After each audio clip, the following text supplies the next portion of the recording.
Assalamualaikum semuanya. Apa kabar kalian? Semoga dalam keadaan sehat dan dilancarkan rezekinya oleh Allah. Amin ya robbal alamin. Dikisahkan suatu hari Abu Nawas berjalan sendirian melewati sebuah hutan yang dikenal angker. Hutan itu penuh dengan cerita mistis. Salah satunya adalah tentang keberadaan jin-jin wanita yang suka menggoda manusia. Namun, Abu Nawas yang terkenal cerdik tidak pernah gentar dengan cerita-cerita seperti itu.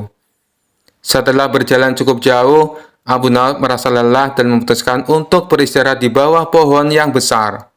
Tapi belum sempat ia memejamkan mata, tiba-tiba muncul sekelompok wanita cantik dari balik pepohonan. Wajah mereka sangat menawan, tetapi mata mereka bersinar aneh, seperti bukan manusia biasa. "Selamat datang, wahai Abu Nawas," salah satu wanita itu berkata dengan suara merdu tapi menggoda. Abu Nawas langsung waspada. "Siapa kalian? Dari mana kalian tahu namaku?" Wanita itu tersenyum. "Kami adalah para jin wanita penghuni hutan ini. Kami tahu siapa dirimu. Abu Nawas, manusia paling cerdik. Tapi kali ini kecerdikanmu tak akan menolongmu. Kau akan menjadi tamu kami selamanya." Sebelum sempat kabur, Abu Nawas diangkat oleh angin yang berputar, dan dalam sekejap mata ia sudah berada di sebuah istana megah di dalam hutan. Para jin wanita itu mengelilinginya, memberi makanan, minuman, dan hiburan. Salah satu jin wanita mendekatinya dan berkata, "Abu Nawas, kau harus tinggal di sini selamanya. Kami akan memanjakanmu, tapi ada syaratnya." Abu Nawas yang sudah mencium gelagat aneh bertanya, "Apa syaratnya?" "Kau harus menikahi salah satu dari kami," jawab jin itu sambil tersenyum penuh arti. Abu Nawas langsung mengelus jenggotnya sambil berpikir, menikah dengan jin. "Wah, kalau begitu aku harus memikirkan cara untuk keluar dari sini," gumamnya dalam hati. Setelah berpura-pura menikmati jamuan, Abu Nawas mulai melancarkan rencananya. Ia pura-pura setuju. "Baiklah, aku akan menikahi salah satu dari kalian. Tapi sebelum itu, aku ingin menunjukkan kepada kalian sebuah permainan yang hanya bisa dilakukan oleh manusia." Para jin wanita penasaran. "Permainan apa itu?" Abu Nawas mengambil sebuah kantong kecil dari sakunya yang berisi garam. "Ini adalah permainan menghilang. Aku akan menunjukkan cara manusia menghilang dalam sekejap." Para jin wanita saling memandang dengan penuh ketertarikan. "Tunjukkan pada kami, Abu Nawas." Abu Nawas berdiri di tengah ruangan, menaburkan garam di sekelilingnya sambil membaca doa. Dalam waktu singkat, para jin wanita itu mulai merasa pusing dan kehilangan kekuatan mereka. "Apa yang terjadi? Kenapa tubuh kami melemah?" salah satu jin wanita berteriak. Abu Nawas tersenyum lebar. "Inilah kekuatan manusia yang kalian tidak tahu. Garam ini adalah pelindungku, dan kalian tidak bisa menyentuhku lagi." Dengan cepat, Abu Nawas melarikan diri dari istana itu. Para jin wanita hanya bisa melihatnya pergi tanpa bisa mengejarnya. Sebelum keluar dari hutan, Abu Nawas berhenti sejenak dan berteriak, "Wahai para jin wanita, terima kasih atas jamuannya, tapi aku lebih suka hidup di dunia manusia." Begitu sampai di desa, Abu Nawas menceritakan petualangannya kepada warga, membuat mereka tertawa terbahak-bahak. "Benar-benar Abu Nawas, bahkan para jin pun kalah cerdik darimu," ujar salah seorang warga. Dan sejak saat itu, para jin wanita di hutan tersebut kapok mengganggu manusia, terutama Abu Nawas. Kisah selanjutnya. Suatu hari, Abu Nawas sedang duduk di warung kopi favoritnya, menikmati segelas teh sambil mendengar cerita orang-orang di sekitarnya. Tiba-tiba, seorang ulama terkenal dari negeri tetangga datang menghampiri dan duduk di sebelahnya. "Abu Nawas, aku dengar kau orang yang pandai," kata ulama itu dengan nada menantang. "Bagaimana jika kita berdebat soal agama, terutama tentang kitab Injil?" Abu Nawas tersenyum sedikit terkejut, tapi ia tidak pernah menolak tantangan, apalagi yang menghibur. "Baiklah, tapi apakah kita bisa melakukannya dengan cara yang santai dan tidak terlalu serius?" Ulama itu menyetujui syarat tersebut. "Baik Abu Nawas, pertanyaanku sederhana. Apakah kau tahu apa yang tertulis dalam kitab Injil?" Abu Nawas mengusap janggutnya, berpikir sejenak. Aku tahu ada banyak hal yang tertulis di dalamnya. Tapi menurutku yang paling penting adalah pesan-pesan tentang kasih dan perdamaian. Ulama itu tersenyum sinis. Abu Nawas, kau licik sekali. Itu jawaban umum. Aku ingin tahu sesuatu yang lebih mendalam. Bisakah kau menyebutkan satu ayat saja dari kitab Injil? Abu Nawas mengerutkan dahi, lalu dengan santai berkata, "Baiklah, tapi kita harus adil. Sebelum aku menjawab pertanyaanmu, biarkan aku bertanya satu hal padamu." Ulama itu menyetujui tantangan balik tersebut. "Silakan Abu Nawas." Abu Nawas kemudian berkata, "Kau tentu tahu bahwa kitab Injil ditulis dalam bahasa Aram, Ibrani, dan Yunani kan? Jadi, tolong sebutkan satu ayat dari kitab Injil dalam bahasa aslinya." Ulama itu terdiam sejenak lalu berkata, "Tentu saja aku tidak bisa, karena aku tidak fasih dalam bahasa-bahasa itu." Abu Nawas tertawa kecil. "Nah, kau bertanyaku soal kitab Injil, tapi kau sendiri tidak bisa menyebutkan satu ayat dalam bahasa aslinya. Jadi, bagaimana kita bisa berdebat soal sesuatu yang tidak kita pahami sepenuhnya?" Ulama itu terperangah, sementara orang-orang di warung mulai tertawa mendengar kecerdasan Abu Nawas. Ulama itu pun tersenyum kecut, tahu bahwa ia kalah dalam perdebatan yang tampaknya sederhana, tapi penuh kelicikan. "Baiklah Abu Nawas, kau menang kali ini," kata ulama itu dengan nada mengakui. Abu Nawas pun mengangkat gelas tehnya dan berkata, "Tidak ada pemenang atau pecundang di sini saudaraku. Yang penting adalah kita semua belajar sesuatu dan tetap saling menghormati." Kisah selanjutnya. Suatu hari, Raja Harun al-Rasyid sedang berbincang dengan para penasehatnya. Mereka berbincang tentang kiamat dan bagaimana gambaran akhir dunia menurut kepercayaan masing-masing. Tiba-tiba, Raja mendapat ide usil dan memanggil Abu Nawas. "Abu Nawas," panggil Raja. "Ya Baginda, ada perintah apa kali ini?" jawab Abu Nawas dengan nada waspada. Raja tersenyum licik. "Aku ingin kau melakukan sesuatu yang sangat penting dan unik. Lukislah kiamat untukku. Gambarkan bagaimana dunia ini akan hancur." Abu Nawas terkejut. "Melukis kiamat, Baginda? Itu tugas yang luar biasa sulit.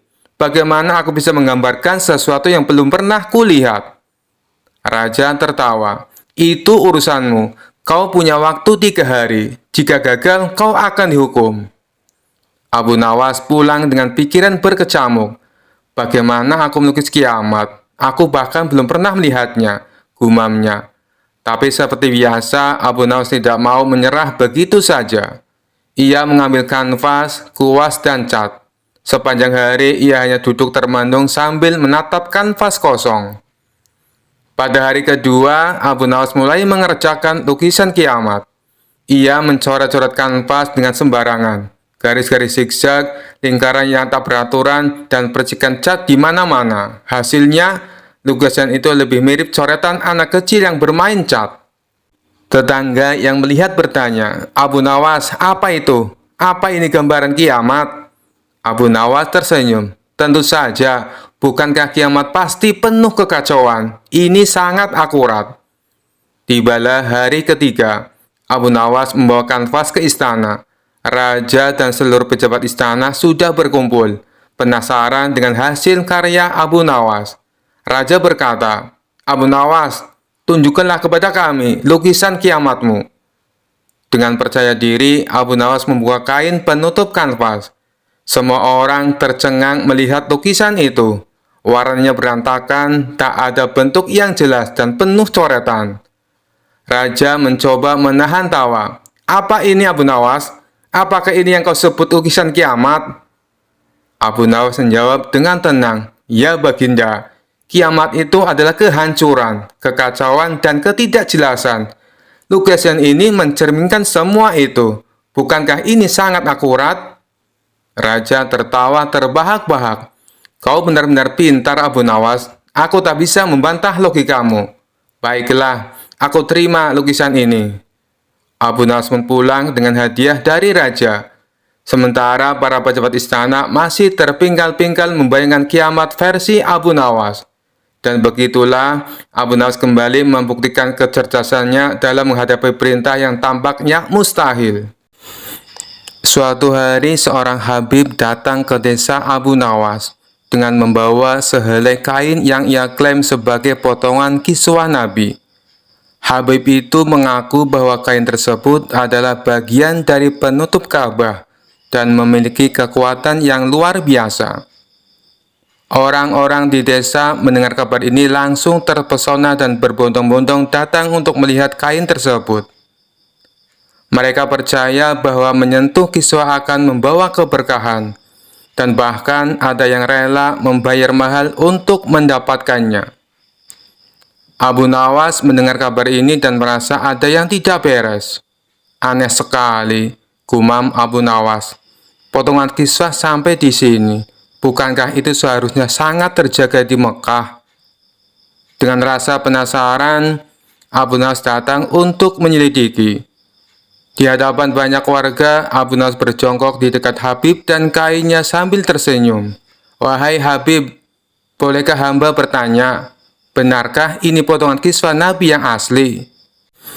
Habib itu dengan penuh wibawa menjawab, "Tentu saja Abu Nawas, ini adalah kain yang sangat suci, dan siapapun yang menyentuhnya akan mendapatkan keberkahan yang tak terhingga." Abu Nawas tersenyum kecil, lalu ia berpura-pura terpesona dan berkata, "Oh, betapa beruntungnya kita. Tapi bagaimana kalau kita pastikan keasliannya? Bukan aku meragukanmu, wahai Habib, tapi kain ini seharusnya memiliki kekuatan yang luar biasa." Sang Habib mulai gelisah, namun ia berusaha tetap tenang. "Tentu Abu Nawas, bagaimana caramu ingin membuktikannya?" Abu Nawas kemudian mengeluarkan sebaskom air dan berkata dengan suara lantang, "Karena kiswah asli tidak akan luntur atau berubah warna, bagaimana jika kita celupkan sedikit kain ini ke dalam air? Bukankah keaslian yang sejati tak akan terpengaruh oleh dunia ini?" Sang Habib terdiam, namun warga mulai bersorak, "Setuju, setuju, mari kita lihat kebenarannya." Dengan hati-hati, Abu Nawas mengambil ujung kain tersebut dan mencelupkannya ke dalam air. Begitu kain itu terendam, seketika air di baskom berubah menjadi hitam. Warna kainnya luntur, dan Habib itu pun terbongkar ketoknya di depan warga. Sang Habib mencoba berdalih, mungkin ini karena sudah lama, dan mungkin terkena debu. Namun Abu Nawas tersenyum sambil berkata, "Wahai Sang Habib, keberkahan itu bukan dari sehelai kain, apalagi kain yang kita tidak tahu asal-usulnya. Kain ini justru mengingatkan untuk selalu jujur dan tidak menipu." Para warga pun tertawa melihat tingkah Habib itu dan sadar bahwa mereka hampir tertipu. Dengan malu, sang Habib itu segera meninggalkan desa. Sementara Abu Nawas pulang dengan perasaan yang puas karena berhasil menyelamatkan warga dari penipuan dengan cara yang cerdik dan lucu. Sejak hari itu, warga semakin berhati-hati dan tak lagi mudah percaya. Kisah selanjutnya. Dikisahkan pada suatu hari terdengar kabar bahwa di sebuah desa ada makam keramat yang diyakini bisa memberikan keberuntungan bagi siapa saja yang berziarah ke sana. Warga dari berbagai tempat berdatangan, membawa sesajen dan memanjatkan doa, berharap keberuntungan atau rezeki yang berlimpah. Namun Abu Nawas merasa ada yang aneh dengan makam itu. Makam ini tiba-tiba jadi terkenal, padahal dulu tidak pernah ada orang bicara soal itu, pikirnya. Karena penasaran, Abu Nawas memutuskan untuk menyelidiki lebih dalam. Pada malam hari, saat suasana sudah sepi, Abu Nawas datang ke makam tersebut, ditemani beberapa warga yang juga curiga. Mereka membawa lentera untuk penerangan. Sesampainya di sana, Abu Nawas melihat banyak sesajen yang ditinggalkan. Dia mengamati makam itu dengan seksama, lalu menemukan sebuah tanda yang janggal. Tanah di sekitar makam tampak lebih longgar, seolah-olah baru saja digali. Ini tampaknya makam yang baru dibuat, pikir Abu Nawas.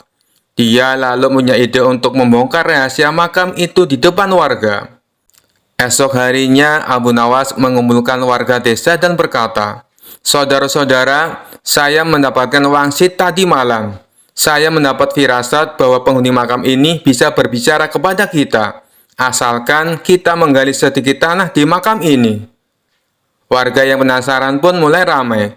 "Benarkah Abu Nawas? Bisakah kami mendengar suaranya?" Abu Nawas mengangguk penuh keyakinan. "Tentu saja, tapi semua harus hening dan hormat." Dengan perlahan, Abu Nawas mulai menggali makam itu sedikit demi sedikit. Dan akhirnya muncullah sesuatu yang mengejutkan. Di dalamnya hanya ada beberapa batu besar dan kayu lapuk. Tidak ada jenazah atau tanda-tanda yang menunjukkan makam itu nyata. Warga yang melihatnya terkejut dan mulai saling berbisik. Abu Nawas tertawa kecil dan berkata, "Inilah bukti bahwa makam ini hanyalah tipu muslihat. Tidak ada orang yang dimakamkan di sini. Hanya ada batu dan kayu yang dijadikan makam palsu." Seorang warga yang merasa tertipu berteriak, "Siapa yang berani membuat makam palsu ini dan menipu kami semua?" Abu Nawas hanya tersenyum dan berkata, "Orang yang membuat makam ini mungkin hanya ingin mencari keuntungan dari ketidaktahuan kita. Ingatlah, kita harus selalu berpikir jernih dan tidak mudah percaya pada hal-hal yang tidak kita pahami." Warga pun merasa malu dan tertawa menyadari kekonyolan mereka sendiri. Sejak saat itu, mereka tidak lagi mudah tertipu oleh cerita-cerita mistis tanpa bukti. Dan makam palsu itu dibiarkan terbengkalai sebagai pengingat untuk selalu waspada. Sementara itu, Abu Nawas pulang dengan hati puas, merasa berhasil membantu warga dengan cara yang lucu dan penuh pelajaran. Suatu hari, raja yang terkenal sering memberi perintah aneh-aneh memanggil Abu Nawas ke istana. Dengan senyum penuh tipu muslihat, raja berkata, "Abu Nawas, aku punya tugas penting untukmu." Abu Nawas bertanya dengan hati-hati, "Tugas apa, tuanku?" Raja mengangkat tangan dan berkata dengan nada serius, "Aku ingin kau menangkap petir saat hujan turun. Aku ingin melihat kekuatanmu yang legendaris." Abu Nawas terperangah. Tapi ia segera menyadari bahwa ini adalah salah satu ujian dari raja yang ingin mengerjainya. Sambil berpikir cepat, ia tersenyum licik dan berkata, "Baik, tuanku, hamba siap melaksanakan perintah ini. Tapi ada satu hal yang hamba butuhkan." Raja penasaran, "Apa yang kau butuhkan, Abu Nawas?" Dengan tenang, Abu Nawas menjawab, "Hamba butuh seember besar rantai emas dari istana. Karena petir hanya bisa ditangkap dengan rantai emas, dan hamba butuh pasukan istana yang akan membantu menahan rantai emas tersebut saat petir datang." Raja terkejut mendengar permintaan itu. "Mengapa kau butuh rantai emas dan pasukan?" tanyanya. Abu Nawas dengan cerdas menjawab, "Petir itu sangat kuat, tuanku. Kalau aku menangkapnya sendiri tanpa rantai emas dan bantuan pasukan, pasti aku akan terbakar oleh kekuatan petir. Tapi kalau ada rantai emas dan pasukan, maka petir akan tertarik ke rantai itu dan bisa ditangkap dengan aman." Raja terdiam sejenak, memikirkan permintaan itu. Ia tahu memberikan rantai emas sebesar itu akan membuat istana rugi, apalagi melibatkan pasukan hanya untuk menangkap petir.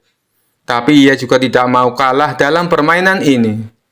Setelah beberapa saat, Raja akhirnya berkata, "Baiklah, Abu Nawas, aku setuju memberikan rantai emas dan pasukan. Tapi ingat, jika kau gagal menangkap petir, kau akan dihukum."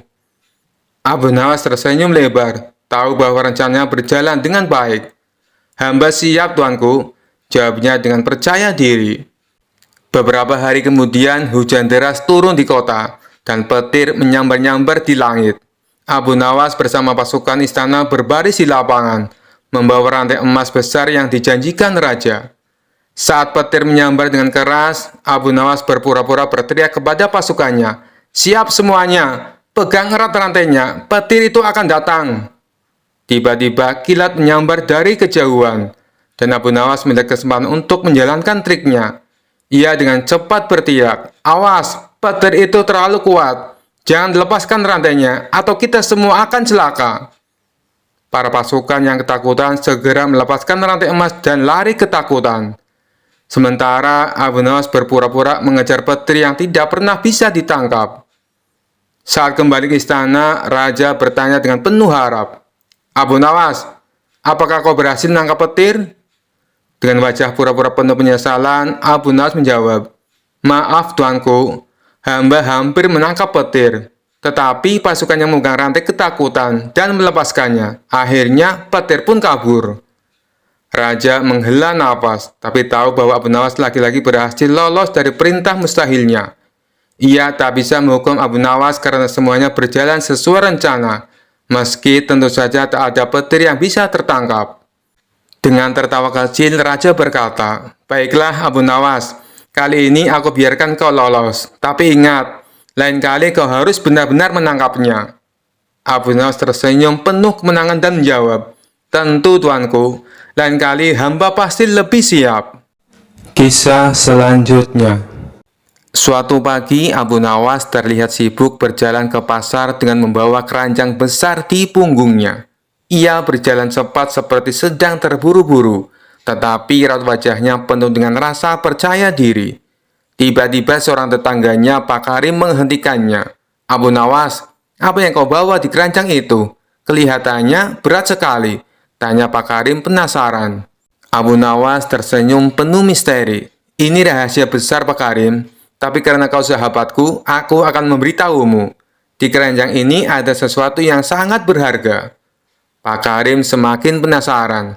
"Apa itu? Berlian? Emas? Atau hadiah dari raja?"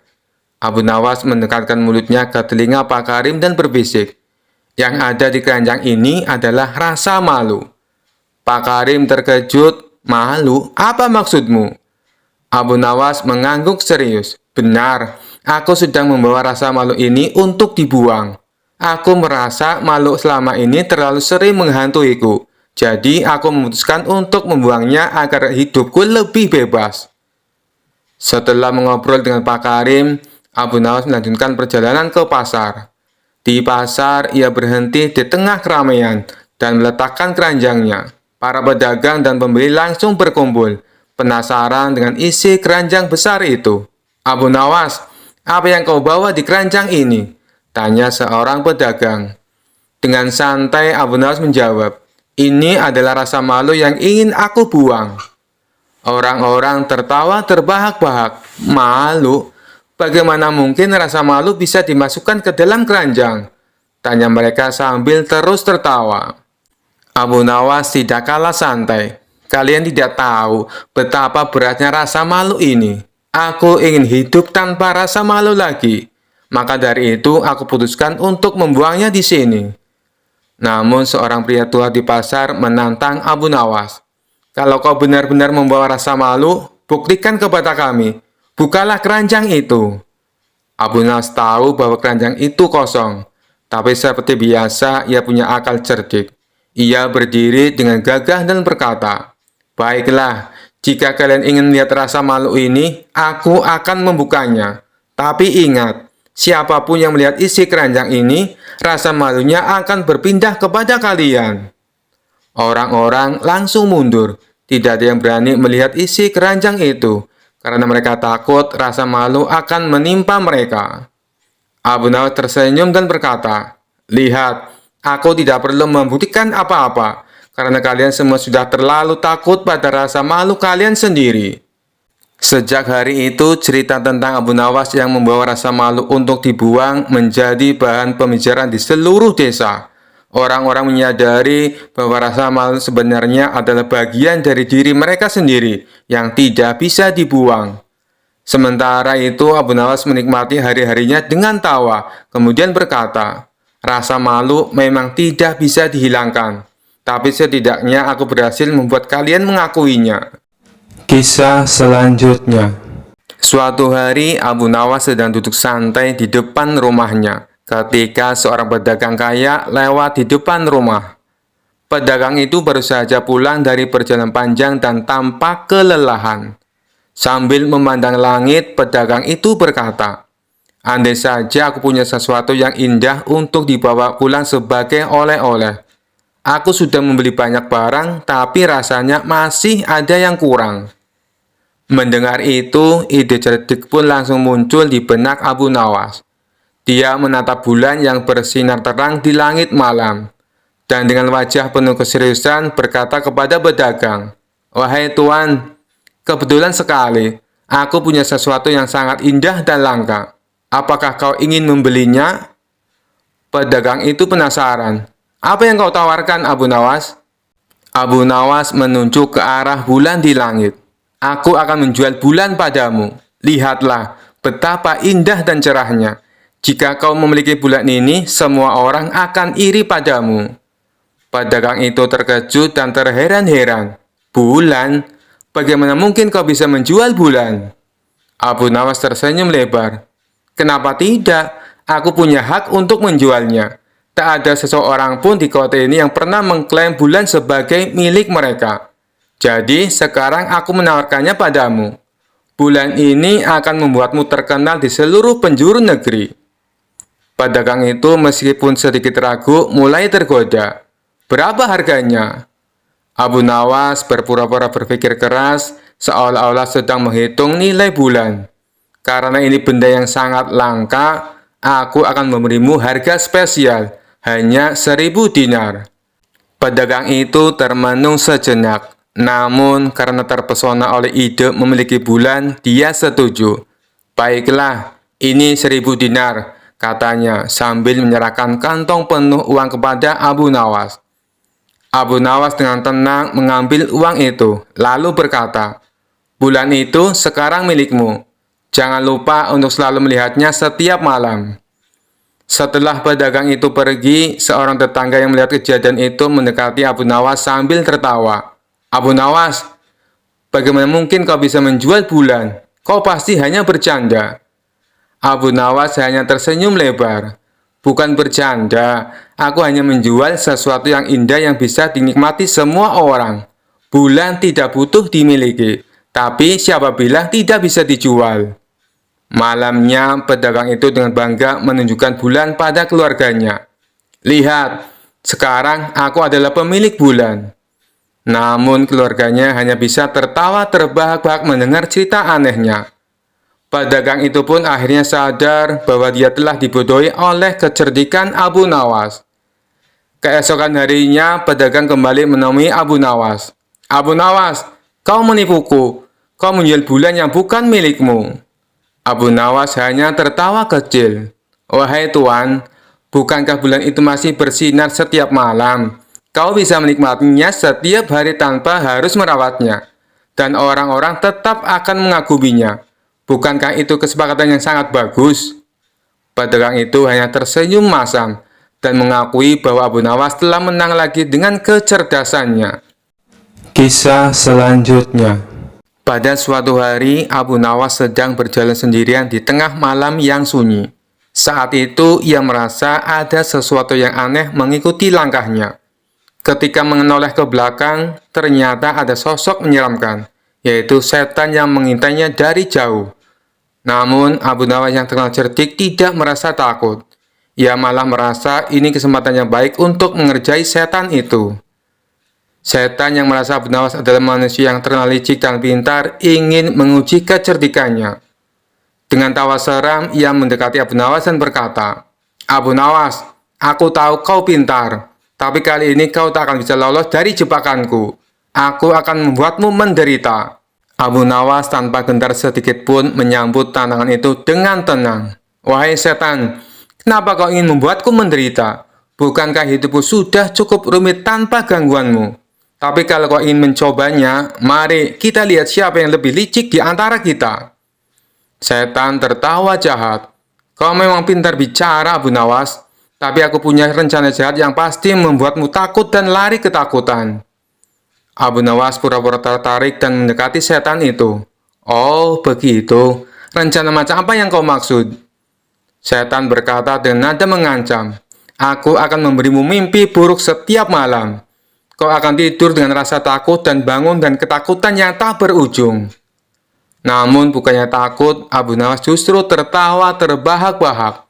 "Wahai setan, kau sungguh tak tahu apa-apa tentangku. Kau bikin aku takut dengan mimpi buruk? Padahal kau tahu tidak, ada mimpi buruk yang lebih buruk daripada yang bisa kau buat."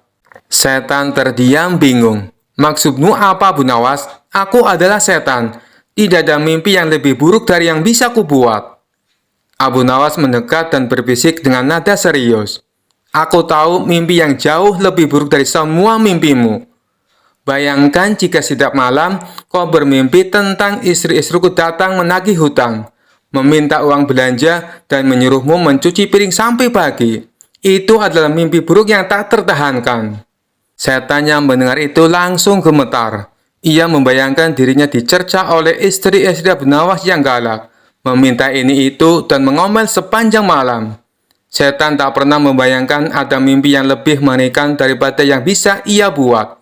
Wah, itu mengerikan, seru setan sambil mundur perlahan, mulai merasa kapok.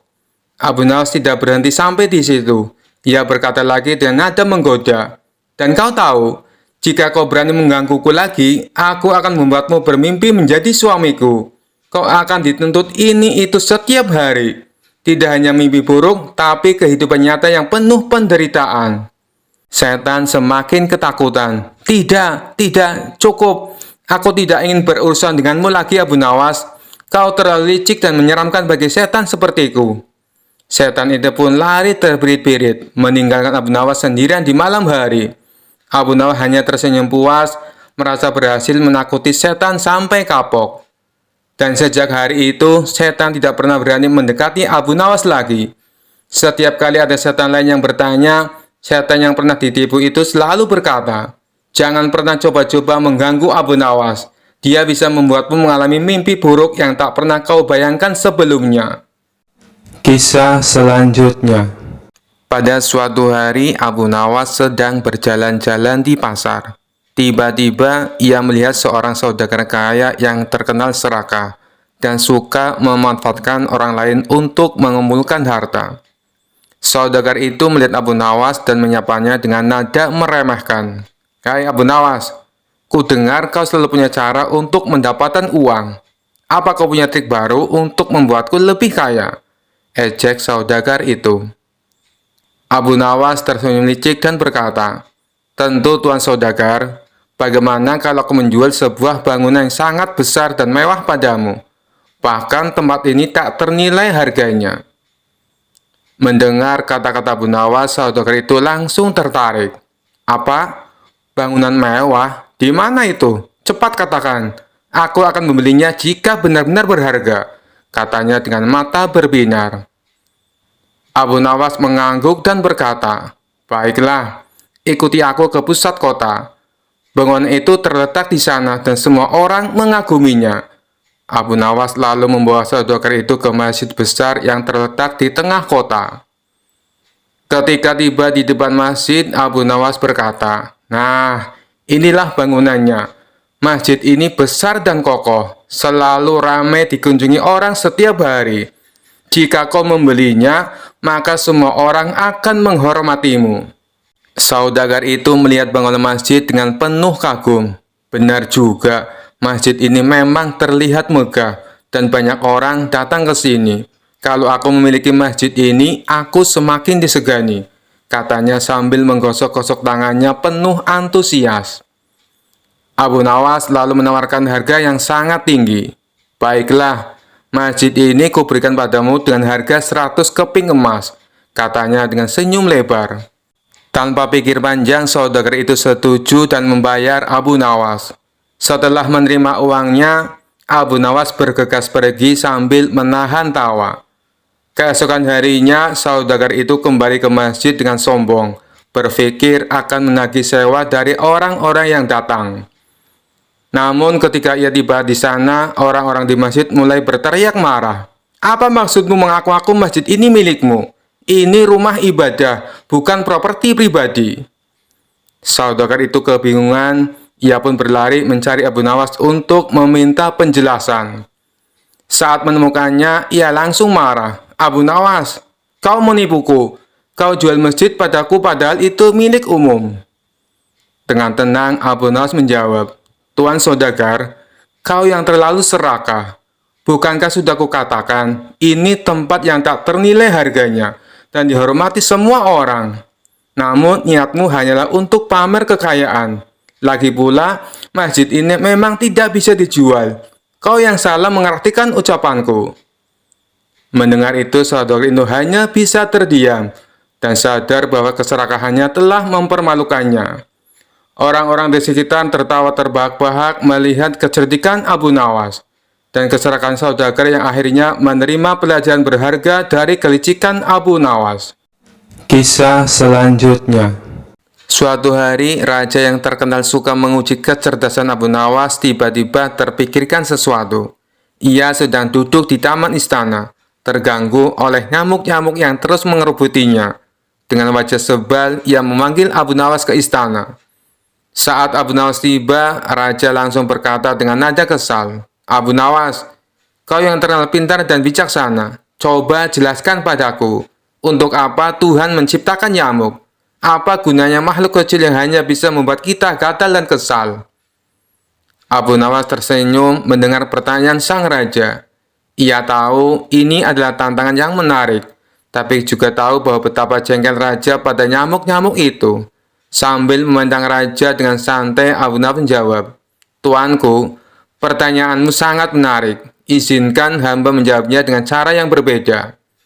Raja yang penasaran mengangguk dan memberi isyarat agar Abu Nawas melanjutkan. "Pertama-tama," kata Abu Nawas, "Tuhan menciptakan segala sesuatu di dunia ini dengan tujuan tertentu.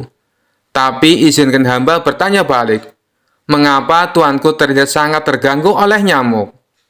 Raja langsung menjawab dengan nada kesal, "Karena mereka membuatku gatal dan tidak nyaman. Mereka terus menggigitku." Abu Nawas tertawa kecil dan berkata, "Nah, itu dia tuanku. Ternyata nyamuk diciptakan untuk mengingatkan kita bahwa bahkan seorang raja yang paling kuat dan berkuasa pun bisa dikalahkan oleh makhluk sekecil nyamuk. Bayangkan, tuanku memiliki pasukan besar, istana megah, dan segala kekayaan. Tapi hanya seekor nyamuk kecil bisa membuat tuanku kesal." Raja terdiam sejenak merenungkan kata-kata Abu Nawas. "Jadi menurutmu nyamuk ada untuk merendahkan kesombongan kita?" Abu Nawas mengangguk dengan serius. "Benar tuanku, kadang-kadang hal-hal yang kecil seperti nyamuk diciptakan untuk membuat kita sadar bahwa kita tak sekuat yang kita kira. Dan lagi, nyamuk juga memberi kita pelajaran kesabaran. Tanpa nyamuk, mungkin kita akan terlalu nyaman dan lupa bahwa kita masih manusia biasa." Raja masih belum puas. "Tapi Abu Nawas, apakah ada gunanya yang lain selain membuat kita sadar dan sabar? Nyamuk hanya menyebalkan." Abu Nawas tersenyum lebar dan berkata, "Baiklah tuanku, kalau tuanku ingin melihat kegunaan lain nyamuk, cobalah berpikir begini. Tanpa nyamuk, apa yang akan kita bicarakan saat kita bosan? Nyamuk adalah alasan sempurna untuk kita mengeluh dan mencari hiburan saat tak ada lain yang untuk dibahas." Raja tak bisa menahan tawa mendengar jawaban kocak Abu Nawas. "Jadi menurutmu, nyamuk diciptakan agar kita tidak kehabisan bahan obrolan?" Abu Nawas mengangguk sambil tersenyum lebar. "Benar sekali tuanku, karena nyamuk selalu ada di mana-mana. Mereka membuat hidup kita lebih berwarna dengan sedikit gangguan dan candaan. Lagi pula, tanpa nyamuk, siapa yang akan kita salahkan kalau kita sedang malas atau kesal?"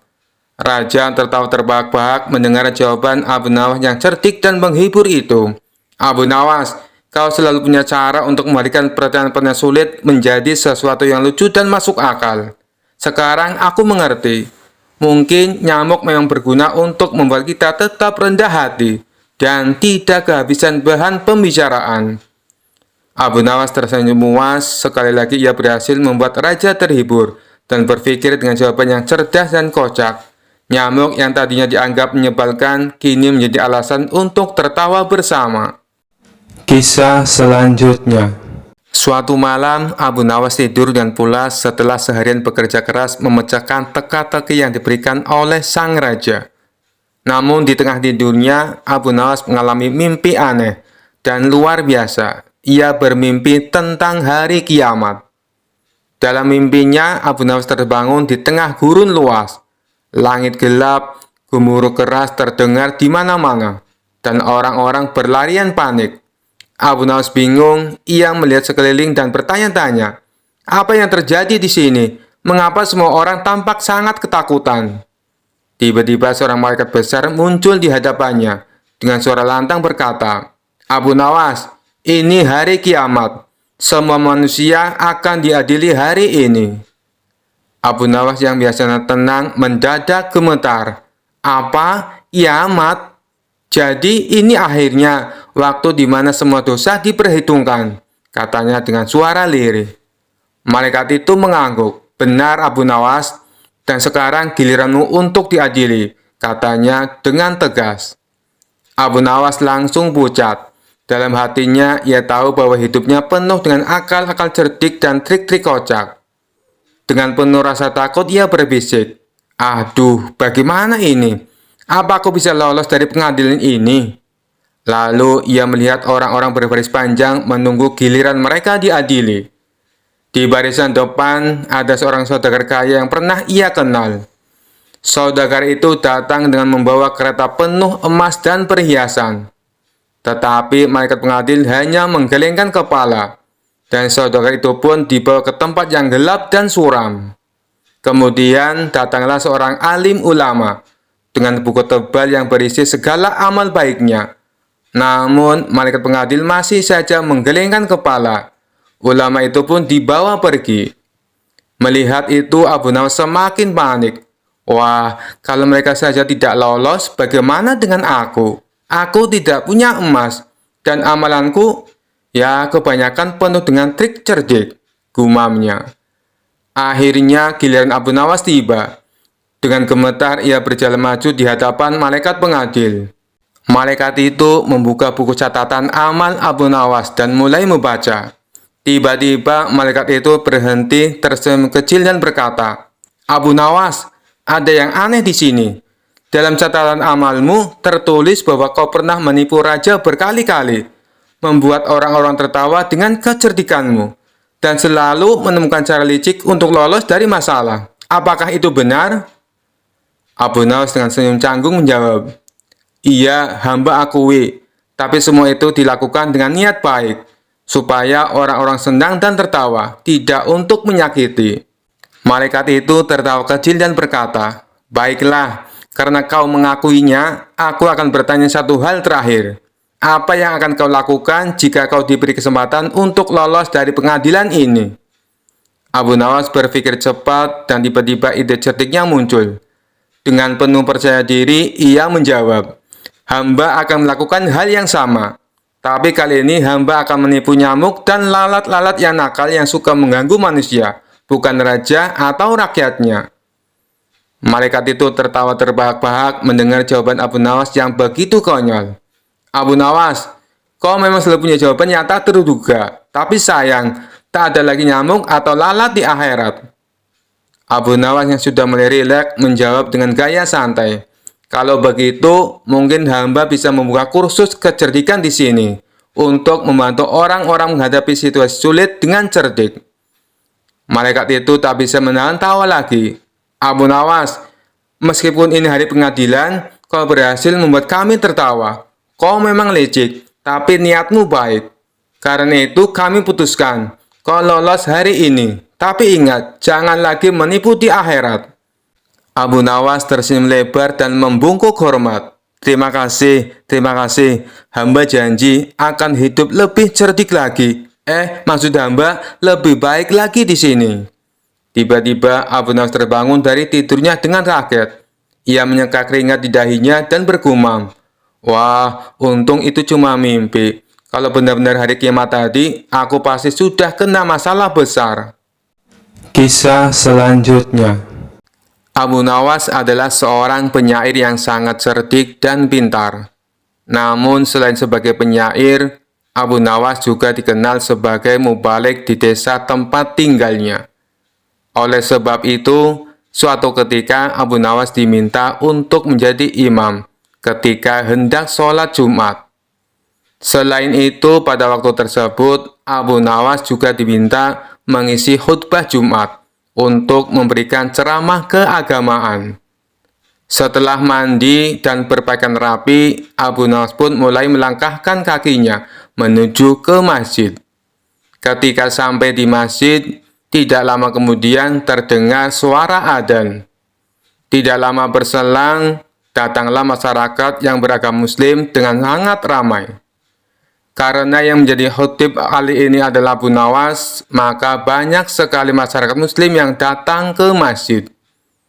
Ceramah dan khutbah Abu Nawas sangat disenangi oleh masyarakat kala itu. Sebab dalam setiap ceramah keagamaan yang disampaikan oleh Abu Nawas sangat relevan terhadap isu-isu yang sedang berkembang. Akhirnya, waktu yang ditunggu para jamaah akhirnya tiba.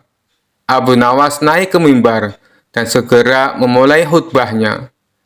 Khutbah tersebut dimulai dengan salam dan berlanjut pada materi yang akan disampaikan oleh Abu Nawas. Namun pada saat berkhutbah, Abu Nawas melihat para jamaahnya yang mengantuk bahkan sampai tertidur.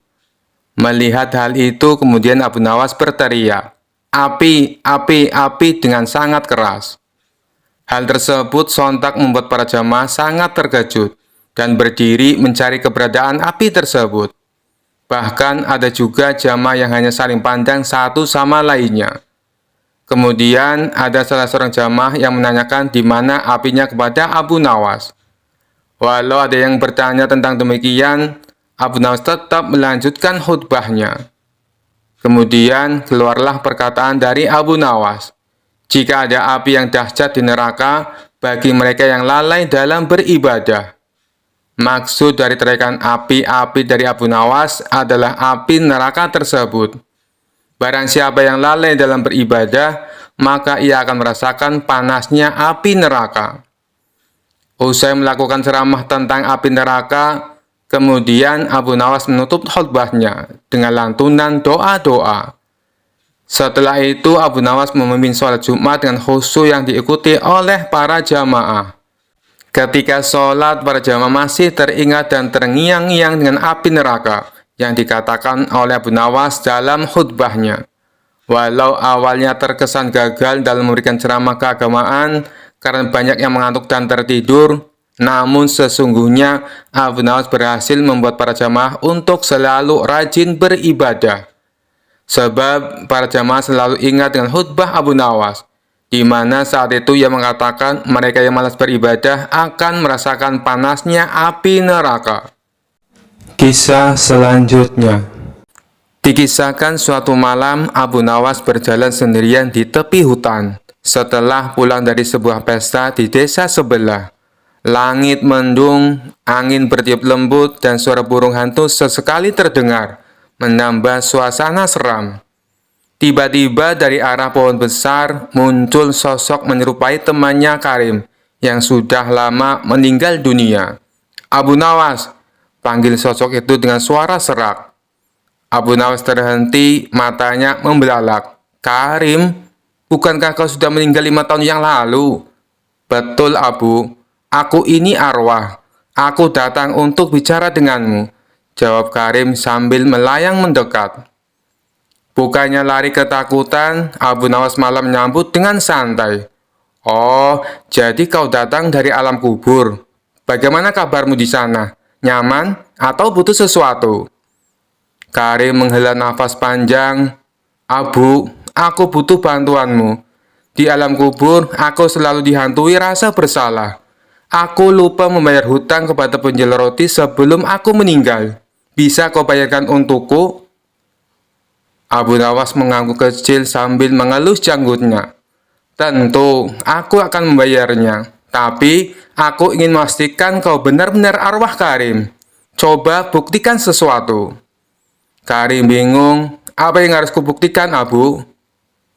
Abu Nawas berpikir sejenak lalu berkata, "Jika kau benar-benar arwah, kau pasti tahu rahasia alam kubur. Beritahu aku, apakah makanan di sana enak?" Karim tampak bingung dan menjawab gugup, "Makanan di sana tidak seperti di dunia, hanya rohani yang menikmatinya." Abu Nawas tersenyum tipis. "Baiklah, sekarang coba angkat batu besar itu dengan kekuatan arwahmu. Kalau kau bisa, aku percaya." Karim mencoba mengangkat batu, tapi malah terpeleset dan hampir jatuh. Abu Nawas langsung tertawa. "Hei Karim, Kau ini arwah atau pembohong? Arwah kau lemah sekali. Melihat Abu Nawas mulai curiga, Karim menjadi panik. Abu, sebenarnya aku ini bukan arwah sungguhan. Aku adalah saudara jauh Karim yang menyamar untuk menakutimu. Abu Nawas tertawa terbahak-bahak. Oh, jadi begitu. Kau mencoba menipuku ya? Untung saja aku tidak langsung percaya. Kalau kau mau menipu, pastikan dulu kau tahu semua rahasia alam kubur. Karim yang palsu itu akhirnya minta maaf, dan Abu Nawas mengantarnya kembali ke desa dengan cerita lucu ini.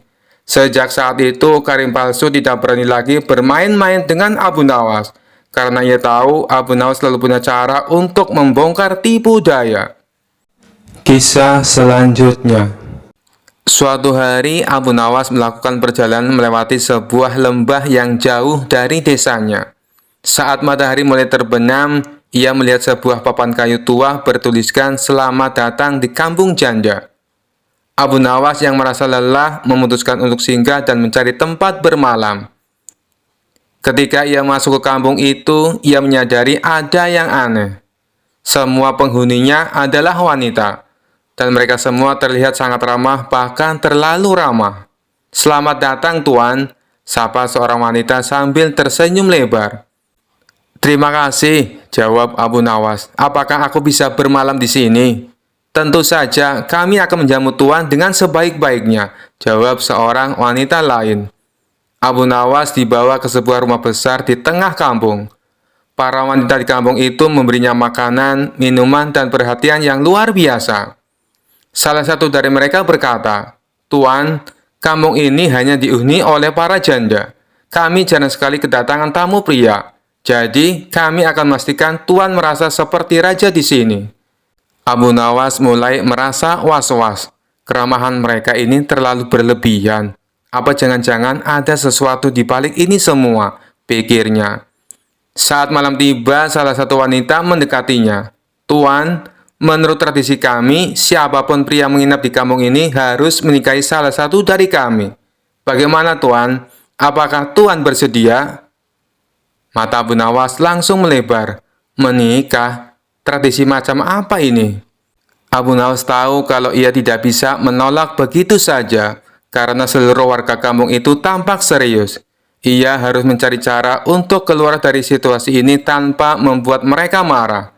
"Baiklah," kata Abu Nawas, berpura-pura setuju. "Tapi sebelum aku menikah, aku harus menjalankan sebuah ritual khusus." Para wanita itu penasaran. "Ritual apa, Tuan?" Abu Nawas mengambil selembar kain putih dari tasnya. "Aku harus membungkus diriku dengan kain ini dan berdoa di luar kampung, di bawah sinar bulan purnama. Jika ritual ini berhasil, aku akan menjadi suami yang sempurna untuk siapapun di kampung ini." Para wanita itu setuju meskipun mereka merasa agak bingung. Saat malam semakin larut, Abu Nawas berpura-pura melakukan ritual di pinggir kampung. Ia melilitkan kain putih itu ke tubuhnya dan mulai membaca doa dengan suara keras. Namun begitu para wanita kampung berbalik untuk memberi privasi, Abu Nawas melepaskan itu dan kabur secepat mungkin ke arah hutan.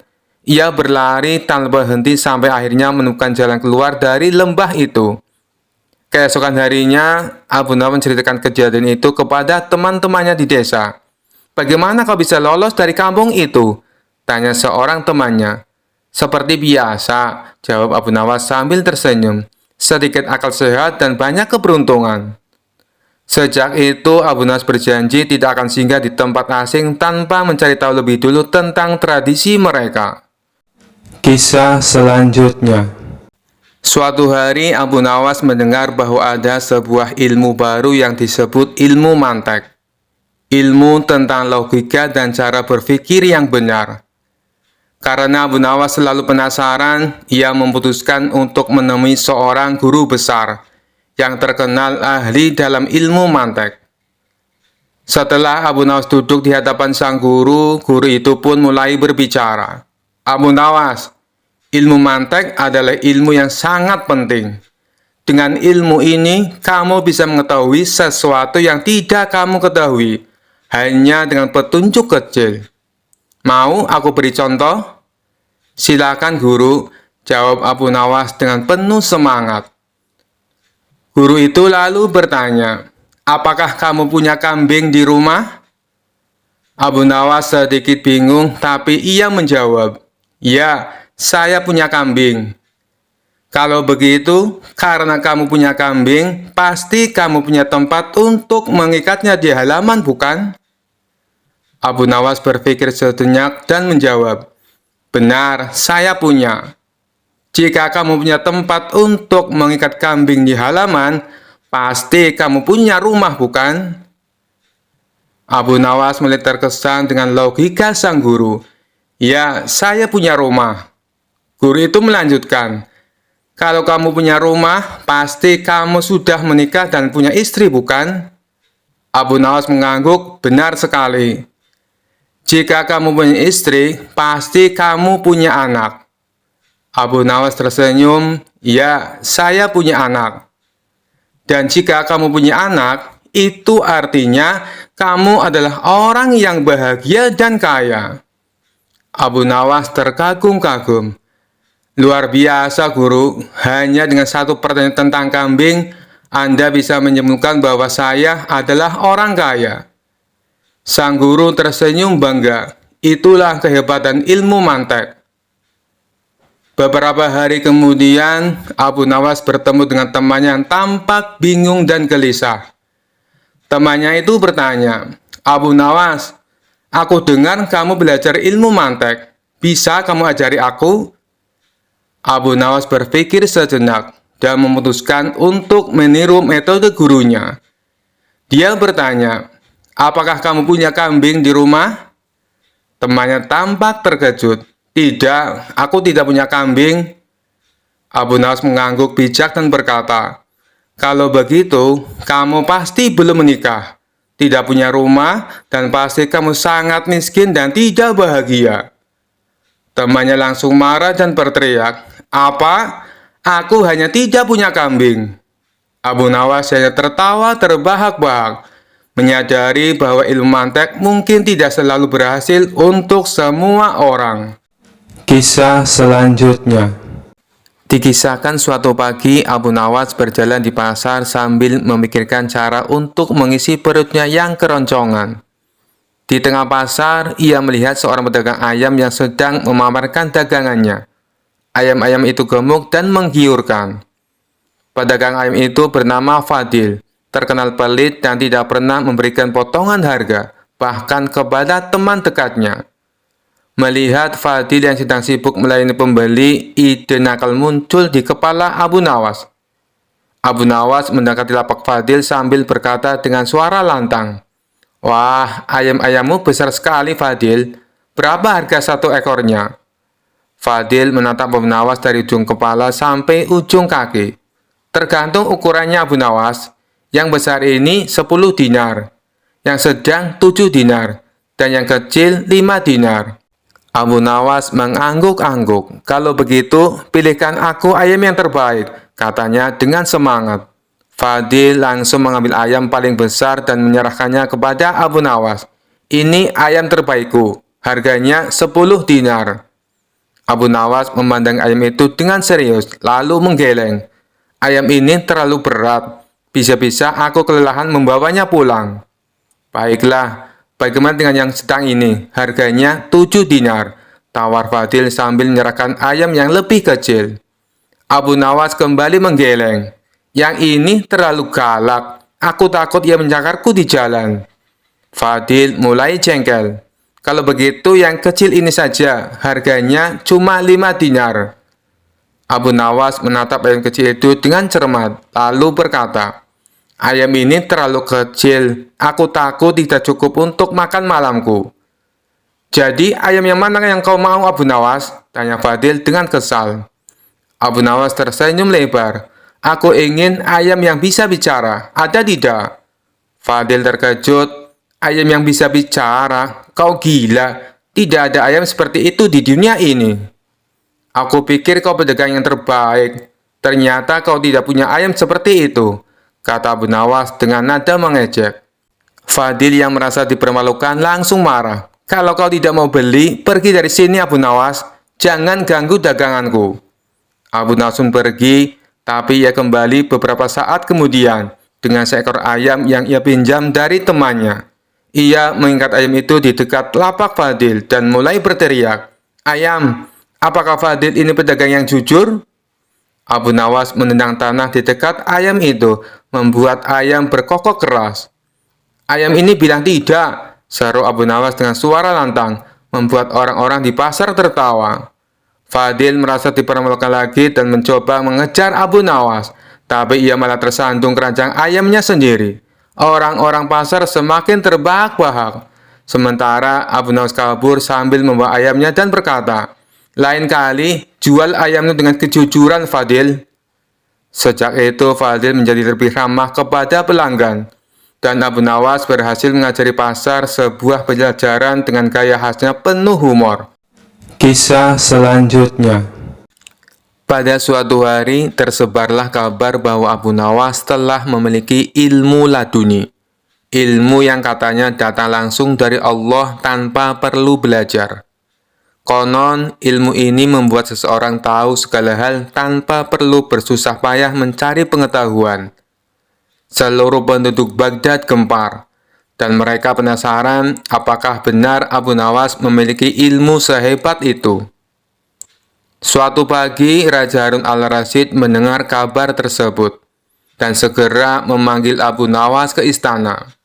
"Abu Nawas," kata Raja sambil tersenyum penuh arti, "aku mendengar bahwa kau sekarang memiliki ilmu laduni. Benarkah itu?" Abu Nawas yang terkenal cerdik tahu bahwa ini pasti jebakan. Tenang-tenang ia menjawab, "Tentu Baginda, ilmu laduni ini sangat luar biasa. Aku bisa tahu segala hal tanpa perlu belajar." Raja yang penasaran ingin menguji Abu Nawas. Ia pun berkata, "Kalau begitu, aku ingin bertanya sesuatu. Di mana letak pusat dunia ini?" Abu Nawas mengangguk dengan yakin. "Baginda, pusat dunia tepat berada di tempat kaki saya berpijak." Raja terkejut mendengar jawaban itu. "Bagaimana kau bisa begitu yakin?" Abu Nawas tersenyum. "Jika Baginda tidak percaya, Baginda bisa mengukur sendiri dari ujung dunia yang satu ke ujung yang lain. Bukankah pusatnya pasti ada di sini?" Raja Harun al-Rasyid tidak bisa menyangkal logika Abu Nawas. Namun ia belum puas.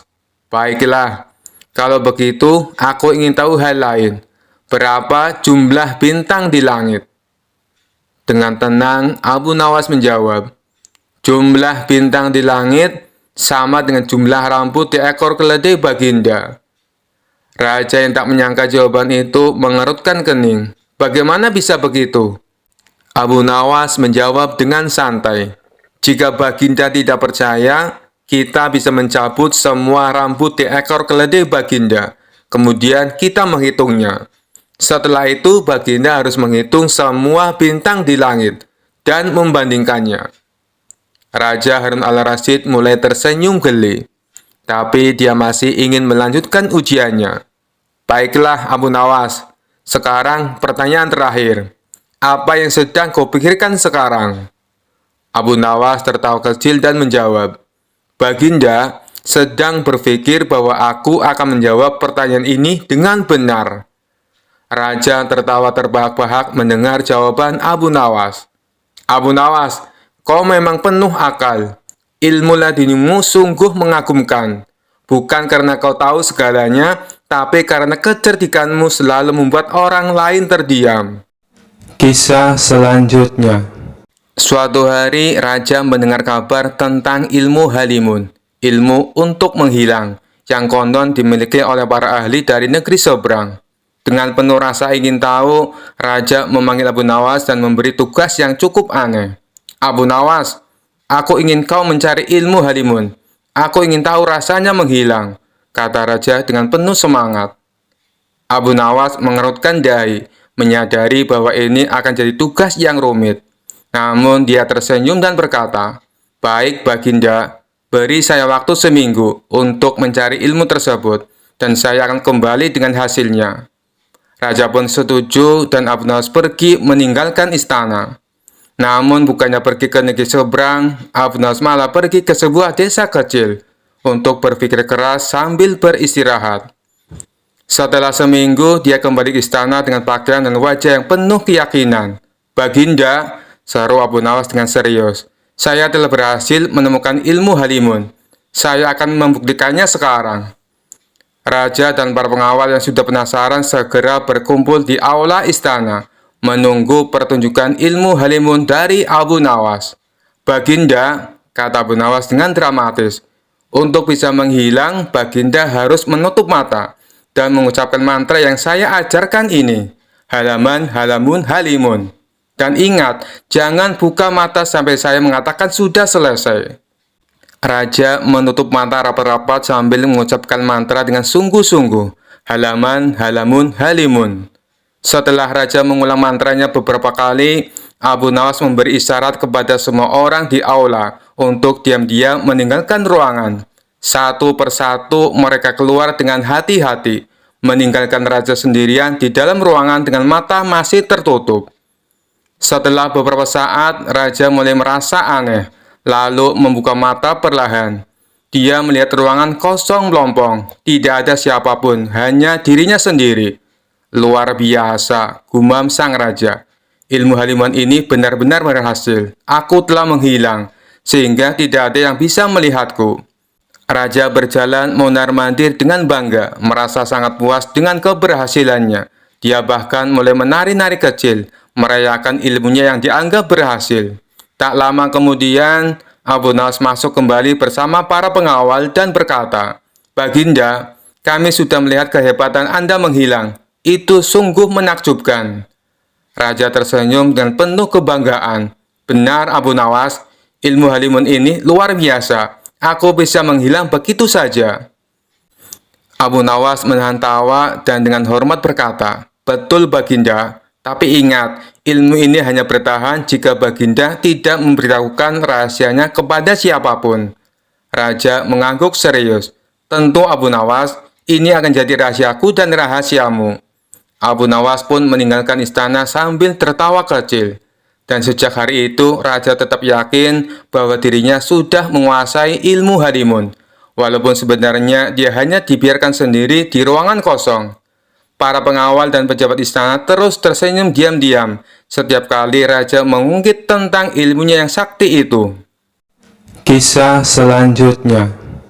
Dikisahkan suatu hari Abu Nawas dan sahabatnya Abu Jahil mendapat undangan pesta pernikahan dari seorang saudagar kaya di kota.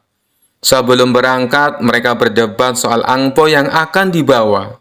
"Abu Jahil, kau bawa angpau berapa?" tanya Abu Nawas. Abu Jahil menggaruk kepala. "Aduh, Abu Nawas, aku sedang bokeh. Uangku tinggal sedikit. Buat makan minggu ini saja sudah pas-pasan." Abu Nawas mengangguk. "Aku juga sama, Abu Jahil. Lalu, apa kita tidak usah bawa angpau saja?" Mereka berpikir keras, hingga akhirnya Abu Nawas mendapat ide licik. "Begini saja, Abu Jahil. Kita bawa amplop kosong, tapi berpura-pura angpau kita besar. Yang penting kita kelihatan ikut menyumbang." Abu Jahil setuju. Mereka pun berangkat dengan amplop kosong yang diselipkan di saku. Sesampainya di pesta, mereka langsung menuju meja penerima tamu. Dengan gaya percaya diri, Abu Nawas memberikan amplopnya dan berkata dengan suara lantang, "Ini angpau spesial untuk kebahagiaan kedua mempelai." Abu Jahil mengikuti dengan gaya serupa. "Dan ini dari saya, hadiah besar untuk malam yang indah ini." Para penerima tamu mengangguk sambil tersenyum, tidak curiga sedikit pun. Abu Nawas dan Abu Jahil pun merasa aman dan puas. Mereka langsung menuju prasmanan dan menikmati makanan lezat tanpa rasa bersalah. Namun saat sedang asik makan, tiba-tiba pembawa acara mengumumkan, "Hadirin sekalian, untuk menghargai tamu spesial kita, saudagar akan membuka 3 amplop pertama yang diterima untuk ditunjukkan sebagai tanda terima kasih." Wajah Abu Nawas dan Abu Jahil langsung pucat pasi. Pembawa acara melanjutkan, "Baik, mari kita buka amplop pertama." Dan ternyata dari Abu Nawas. Seluruh tamu bertepuk tangan. Sementara Abu Nawas hanya bisa tersenyum kaku, berharap amplopnya tidak ketahuan kosong. Pembawa acara membuka amplop itu, lalu terdiam sejenak. Oh, tampaknya amplop ini kosong. Semua tamu mulai berbisik-bisik, sementara Abu Jahal sudah keringat dingin. Sebelum tamu-tamu menyadari, Abu Nawas segera melangkah maju dengan percaya diri. Maafkan saya, amplop kosong itu adalah sebuah pesan bermakna. Itu adalah simbol doa tulus kami yang tak bisa diukur dengan uang. Para tamu malah tertawa kagum, menganggap Abu Nawas sangat bijak dan kreatif. Mendengar penjelasan Abu Nawas, pembawa acara tersenyum dan mengangguk.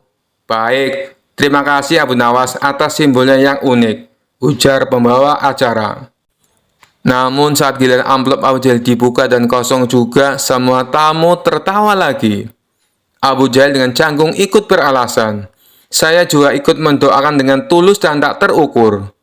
Seisi ruangan pun gemuruh dengan tawa. Dari hari itu, kisah amplop kosong berisi doa tulus menjadi cerita yang terkenal di seluruh kota. Dan Abu Nawas serta Abu Jahal berhasil lolos tanpa bayar sepeser pun. Kisah selanjutnya. Dikisahkan suatu hari Abu Nawas sedang berjalan di tepi sungai sambil menikmati angin sepoi-sepoi. Tiba-tiba terdengar suara keras dari dalam air. Dan muncullah seekor ikan raksasa yang sangat besar, bahkan lebih besar dari perahu nelayan. Ikan itu menatap Abu Nawas dengan mata tajam, seakan ingin memulai percakapan. Hai manusia, kau adalah Abu Nawas yang terkenal cerdik itu bukan? Tanya ikan raksasa dengan suara yang menggelegar. Abu Nawas kaget, tapi ia cepat-cepat menguasai diri. Benar, aku Abu Nawas, tapi aku belum pernah berdebat dengan seekor ikan sebesarmu. Apa kau ingin mengajakku berdebat? Ikan raksasa itu tertawa, menyebabkan riak-riak besar di permukaan air. Tentu saja, aku ingin mengujimu Abu Nawas. Banyak manusia mengira aku hanya ikan biasa, tapi aku lebih pintar dari yang kau kira. Abu Nawas tersenyum. Baiklah, wahai ikan raksasa, apa yang ingin kau debatkan denganku? Ikan itu mendekat dan berkata, pertanyaan sederhana, mana yang lebih berguna, tinggal di dalam air atau di daratan? Abu Nawas tertawa kecil dan menjawab, tentu saja di daratan.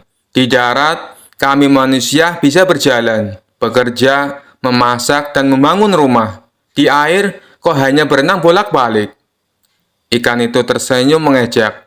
Kau tak tahu kesulitan hidup di darat, Abu Nawas. Di air, aku tidak perlu susah payah memasak, karena makananku sudah langsung tersedia. Tidak perlu rumah atau tempat tinggal, karena seluruh sungai ini adalah tempatku. Hidup di air itu lebih praktis. Abu Nawas mengangguk berpikir sebentar. Tapi wahai ikan raksasa, di darat kami bisa membuat pakaian, melindungi tubuh kami dari cuaca, dan mengembangkan ilmu pengetahuan. Kau hanya berenang sepanjang waktu, tidak bosan? Ikan raksasa itu mengibaskan ekornya dengan bangga. Bosan? Justru aku bebas berenang kemana saja, tanpa batas, tanpa terhalang oleh apapun. Dan kalau aku ingin tahu tentang daratan, aku cukup menangkap cerita-cerita dari manusia yang mendekat ke tepi sungai. Abu Nawas tertawa. Baiklah, kau punya kebebasan. Tapi ingat, kami manusia punya otak yang cerdas. Kami bisa berpikir, menemukan cara hidup baru, bahkan membangun istana. Ikan raksasa itu tersenyum licik. Begitu ya, tapi coba kau pikiran ini Abu Nawas. Di air, aku tak punya musuh yang bisa mengalahkanku, karena aku terbesar di sini. Sementara kau di darat, apakah kau benar-benar aman? Bagaimana dengan perintah raja atau masalah yang lainnya? Abu Nawas terdiam sejenak, lalu tertawa keras. Wahai ikan raksasa, ternyata kau memang pintar juga. Kau benar, mungkin kehidupan di air punya kelebihan sendiri. Tapi jangan lupa, aku juga pintar beradaptasi dan menaklukkan masalah di darat. Ikan raksasa mengangguk puas. Abu Nawas, aku mengakuimu sebagai lawan yang seimbang. Meski manusia punya otak dan tinggal di darat, aku tetap bangga dengan kehidupanku di air. Mari kita setuju untuk hidup sesuai alam kita masing-masing. Abu Nawas tersenyum dan menjawab, "Setuju. Kau adalah ikan yang bijaksana. Semoga kita bertemu lagi di lain waktu." Dengan itu, ikan raksasa menyelam kembali ke dalam air, meninggalkan riak yang besar. Sementara Abu Nawas melanjutkan perjalanannya sambil tertawa, merenungi percakapannya yang tak biasa dengan ikan raksasa yang penuh akal. Kisah selanjutnya. Suatu hari, Abu Nawas merasa ingin menjadi orang yang lebih bijaksana. Dia mendengar bahwa ada seorang guru besar yang sangat terkenal dengan ilmunya. Guru itu terkenal karena menguasai ilmu diam. Sebuah ilmu yang katanya bisa membuat seseorang tampak sangat bijaksana hanya dengan diam. Abu Nawas sangat penasaran dan dia pun berangkat menemui guru besar itu. Setelah berjalan jauh dan melewati berbagai rintangan, akhirnya Abu Nawas sampai di rumah guru besar. "Guru, aku ingin belajar ilmu diam," kata Abu Nawas dengan penuh semangat. Sang guru tersenyum dan berkata, "Baiklah Abu Nawas, untuk belajar ilmu diam, kamu harus melewati satu ujian sederhana. Kamu harus diam selama 1 minggu penuh, tidak berbicara sepatah kata pun. Jika kamu berhasil, maka kamu akan menguasai ilmu ini." Abu Nawas merasa ini tantangan yang mudah. Hanya diam, tentu saja aku bisa, pikirnya. Tanpa ragu, dia menerima tantangan itu. Hari pertama, Abu Nawas pergi ke pasar. Dia berjalan dengan tenang dan tidak mengeluarkan satu pun kata. Orang-orang di pasar terkejut melihat Abu Nawas yang biasanya cerewet. Kini diam 1000 bahasa. Mereka bertanya-tanya, apakah Abu Nawas sakit? Tapi Abu Nawas tetap diam. Hari kedua, tetangganya datang meminta tolong untuk memindahkan barang berat. Tapi karena Abu Nawas tidak boleh berbicara, dia hanya mengangguk dan melambaikan tangan tanda tidak bisa membantu. Tetangganya pun merasa heran dan kecewa. Ada apa dengan Abu Nawas? Kenapa dia tiba-tiba tidak mau bicara? Gumam tetangganya. Hari ketiga, Abu Nawas pergi ke rumah temannya untuk makan malam. Temannya menyajikan hidangan yang luar biasa enak. Namun saat temannya menanyakan pendapatnya tentang makanan, Abu Nawas hanya tersenyum dan tetap diam. Temannya menjadi bingung. Apakah masakanku tidak enak sampai Abu Nawas tidak mau berkomentar, pikirnya. Hari keempat, seorang anak kecil mengetuk pintu rumah Abu Nawas dan bertanya, "Paman, di mana arah ke rumah sakit?" Tapi karena Abu Nawas sedang belajar ilmu diam, dia hanya menunjuk ke arah yang salah tanpa bicara apa-apa. Anak kecil itu pun akhirnya tersesat dan malah berakhir di kandang kambing. Hari kelima, Abu Nawas sudah mulai merasa sulit. Diam selama ini ternyata melelahkan. Dia rindu untuk tertawa, bercanda, dan bercerita dengan orang-orang. Namun, dia tetap teguh berusaha menyelesaikan tantangan ini. Pada hari ketujuh, Abu Nawas datang lagi ke rumah sang guru. "Guru, aku sudah diam selama 7 hari. Apakah sekarang aku sudah menguasai ilmu diam?" Sang guru tertawa kecil dan berkata, "Abu Nawas, ternyata diam itu tidak selalu membuat kita bijaksana. Terkadang kita justru perlu berbicara untuk membantu orang lain dan membuat hidup lebih ceria."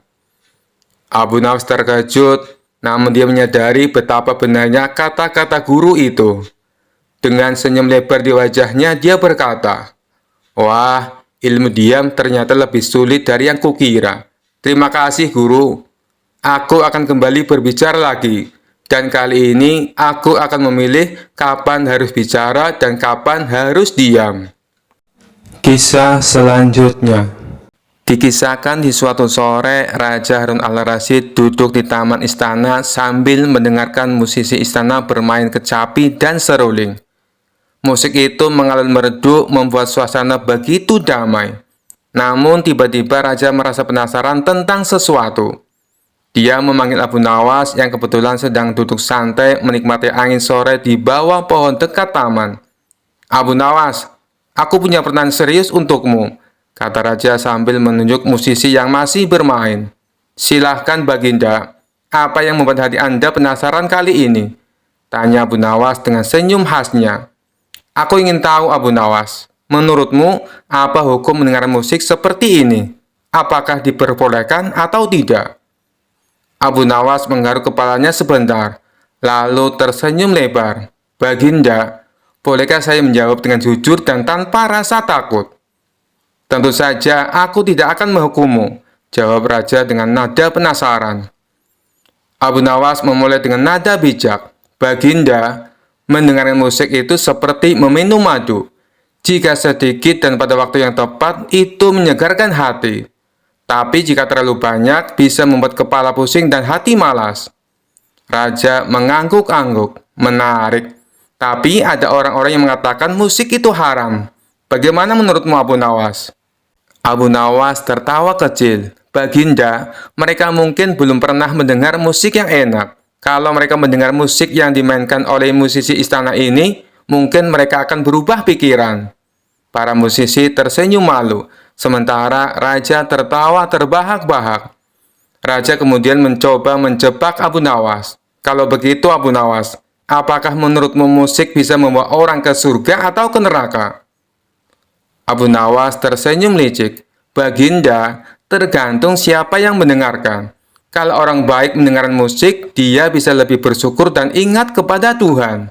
Tapi kalau orang jahat mendengarkan musik, mungkin dia malah lupa diri dan berbuat maksiat." Raja terdiam, lalu bertanya lagi, "Jadi menurutmu musik ini baik atau buruk?" "Baginda," jawab Abu Nawas dengan nada jenaka, "musik itu seperti pisau. Jika digunakan untuk memotong buah, maka itu baik. Tapi jika digunakan untuk melukai orang, maka itu buruk. Semua tergantung bagaimana Anda menggunakannya." Raja mencoba membalik keadaan. "Baiklah Abu Nawas, kalau begitu aku ingin tahu, apakah surga itu ada musiknya?" Abu Nawas tertawa lebar. "Baginda, tentu saja ada. Bukankah kita sering mendengar tentang nyanyian malaikat dan aluan merdu di surga? Kalau di surga saja ada musik, mengapa di dunia ini harus diperdebatkan?" Raja tertegun sejenak lalu tertawa keras. "Kau memang selalu punya jawaban, Abu Nawas. Baiklah, aku setuju denganmu. Musik adalah alat, bukan tujuan. Tergantung siapa yang memainkannya dan siapa yang mendengarnya."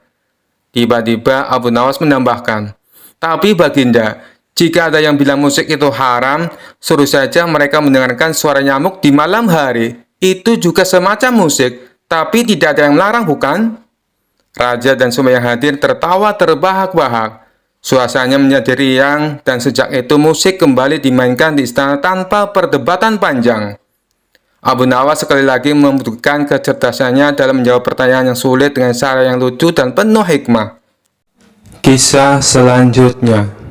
Suatu hari, Abu Nawas ditunjuk oleh raja untuk menjadi hakim sementara di istana, karena hakim kerajaan sedang sakit. Raja berkata, "Abu Nawas, aku ingin kau mengadili kasus perceraian ini. Tunjukkan kebijaksanaanmu." Abu Nawas meskipun tidak biasa menjadi hakim menerima tugas itu. Di depan Abu Nawas ada sepasang suami istri yang sedang berseteru. Sang suami ingin bercerai karena merasa istrinya terlalu galak. Sedangkan sang istri merasa suaminya terlalu pelit. Abu Nawas memulai sidang dengan penuh wibawa. "Baiklah, ceritakan masalah kalian satu persatu," katanya. Sang suami langsung berkata dengan nada kesal, "Istriku ini seperti naga. Setiap hari aku dimarahi. Tidak peduli aku bekerja keras seharian." Sang istri tidak mau kalah. "Dia ini pelitnya luar biasa. Bahkan untuk makan, aku harus hitung-hitung dulu agar tidak dimarahi." Abu Nawas mendengarkan dengan penuh perhatian, lalu berkata, Ini masalah besar. Aku harus berpikir." Sambil berpikir, Abu Nawas meminta waktu sejenak dan beranjak keluar ruangan. Tapi begitu ia kembali, ia mendapati pasangan itu sudah bertengkar hebat. Suaminya berkata, Aku sudah tidak tahan, kau tidak pernah puas.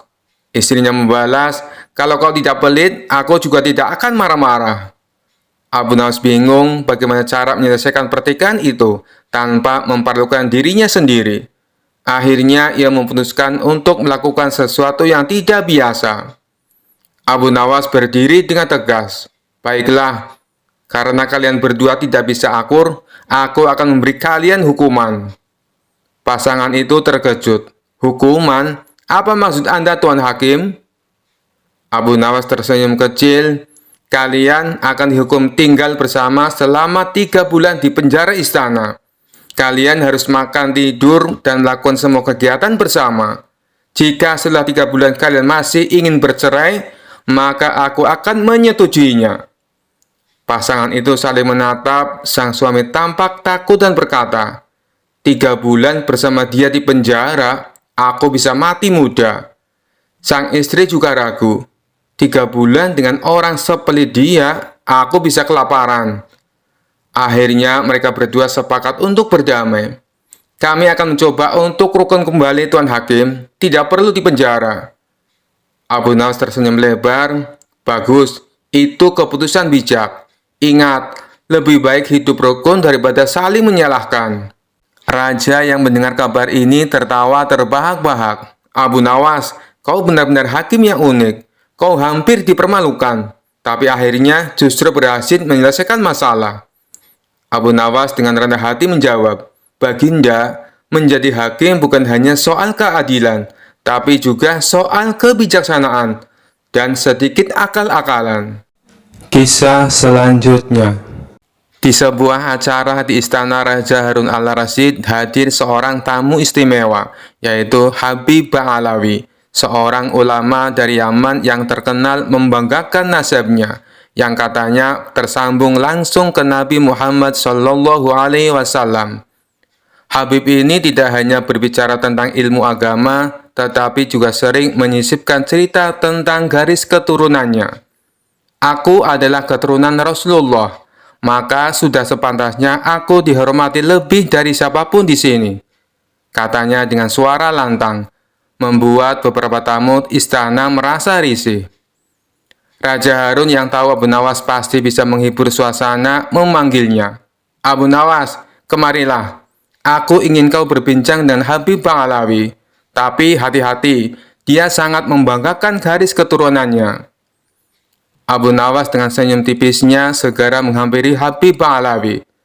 Tuan Habib, sungguh mulia nasab Anda yang tersambung langsung ke Nabi. Saya ini hanya rakyat biasa. Tapi, bolehkah saya bertanya? Silakan Abu Nawas, jawab Habib dengan nada tinggi, merasa posisinya lebih tinggi. Abu Nawas memulai dengan nada polos. Tuan Habib, karena nasab Anda sangat mulia, saya penasaran. Apakah kemuliaan itu otomatis membuat Anda bebas dari dosa? Habib Ba'alawi menjawab dengan yakin, tentu saja tidak. Tapi keturunan Nabi memiliki tanggung jawab besar untuk menjaga martabat dan kehormatan. Luar biasa, kata Abu Nawas sambil mengangguk-angguk. Berarti jika Anda melakukan kesalahan, kesalahan itu tidak bisa disalahkan pada Nabi kan? Tentu saja tidak, jawab tegas sang Habib.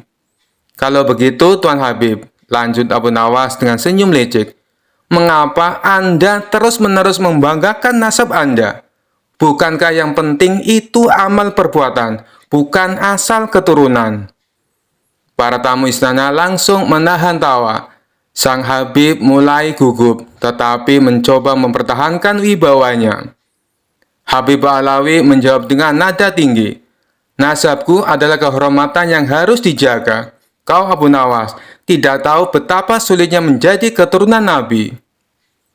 Abu Nawas tersenyum santai. Tuan Habib, saya bukan keturunan Nabi, tapi saya tahu satu hal.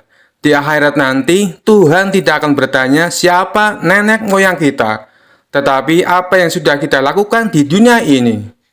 Sang Habib mulai terpojok, tetapi tetap mencoba membalas. Tapi Abu Nawas, kau harus tahu, aku ini ibarat akar yang mulia, sedangkan kau mungkin hanya ranting liar yang tumbuh di mana-mana.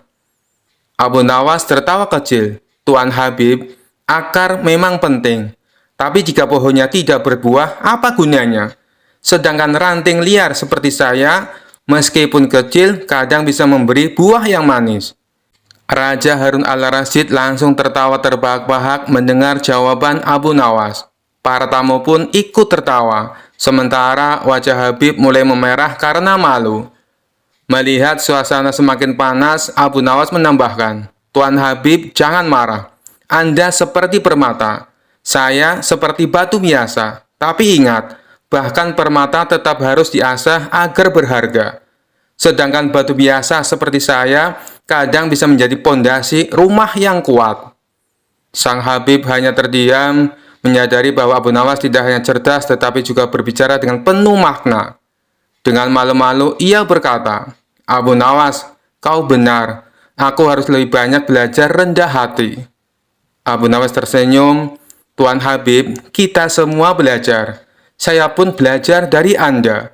Tapi jangan terlalu sering bicara tentang nasab, karena Tuhan menilai dari hati, bukan dari silsilah." Raja Harun tertawa puas. "Abu Nawas, kau telah menyelamatkan acara ini dari kebosanan. Habib, anggap ini pelajaran berharga." Sejak itu, Habib Ba'alawi lebih berhati-hati dalam membanggakan nasabnya. Sementara Abu Nawas kembali menjadi pahlawan cerdik istana yang dihormati semua orang. Kisah selanjutnya. Suatu hari, dua saudara datang ke hadapan Abu Nawas dengan wajah masam dan tegang. Mereka sedang berseteru karena harta warisan dari orang tua mereka yang baru saja meninggal. Mereka berdebat dan berselisih tanpa henti. Masing-masing merasa berhak atas bagian yang lebih besar. "Abu Nawas, tolonglah kami. Kami tidak bisa menemukan cara membagi harta warisan ini dengan adil," kata salah satu dari mereka. Abu Nawas yang terkenal bijaksana namun penuh akal memandang keduanya dengan tatapan serius, lalu tersenyum kecil. "Baiklah, aku akan membantumu membagi harta warisan ini secara adil. Tapi aku punya satu syarat." Kedua saudari itu mengangguk serempak. "Apa syaratnya, Abu Nawas?"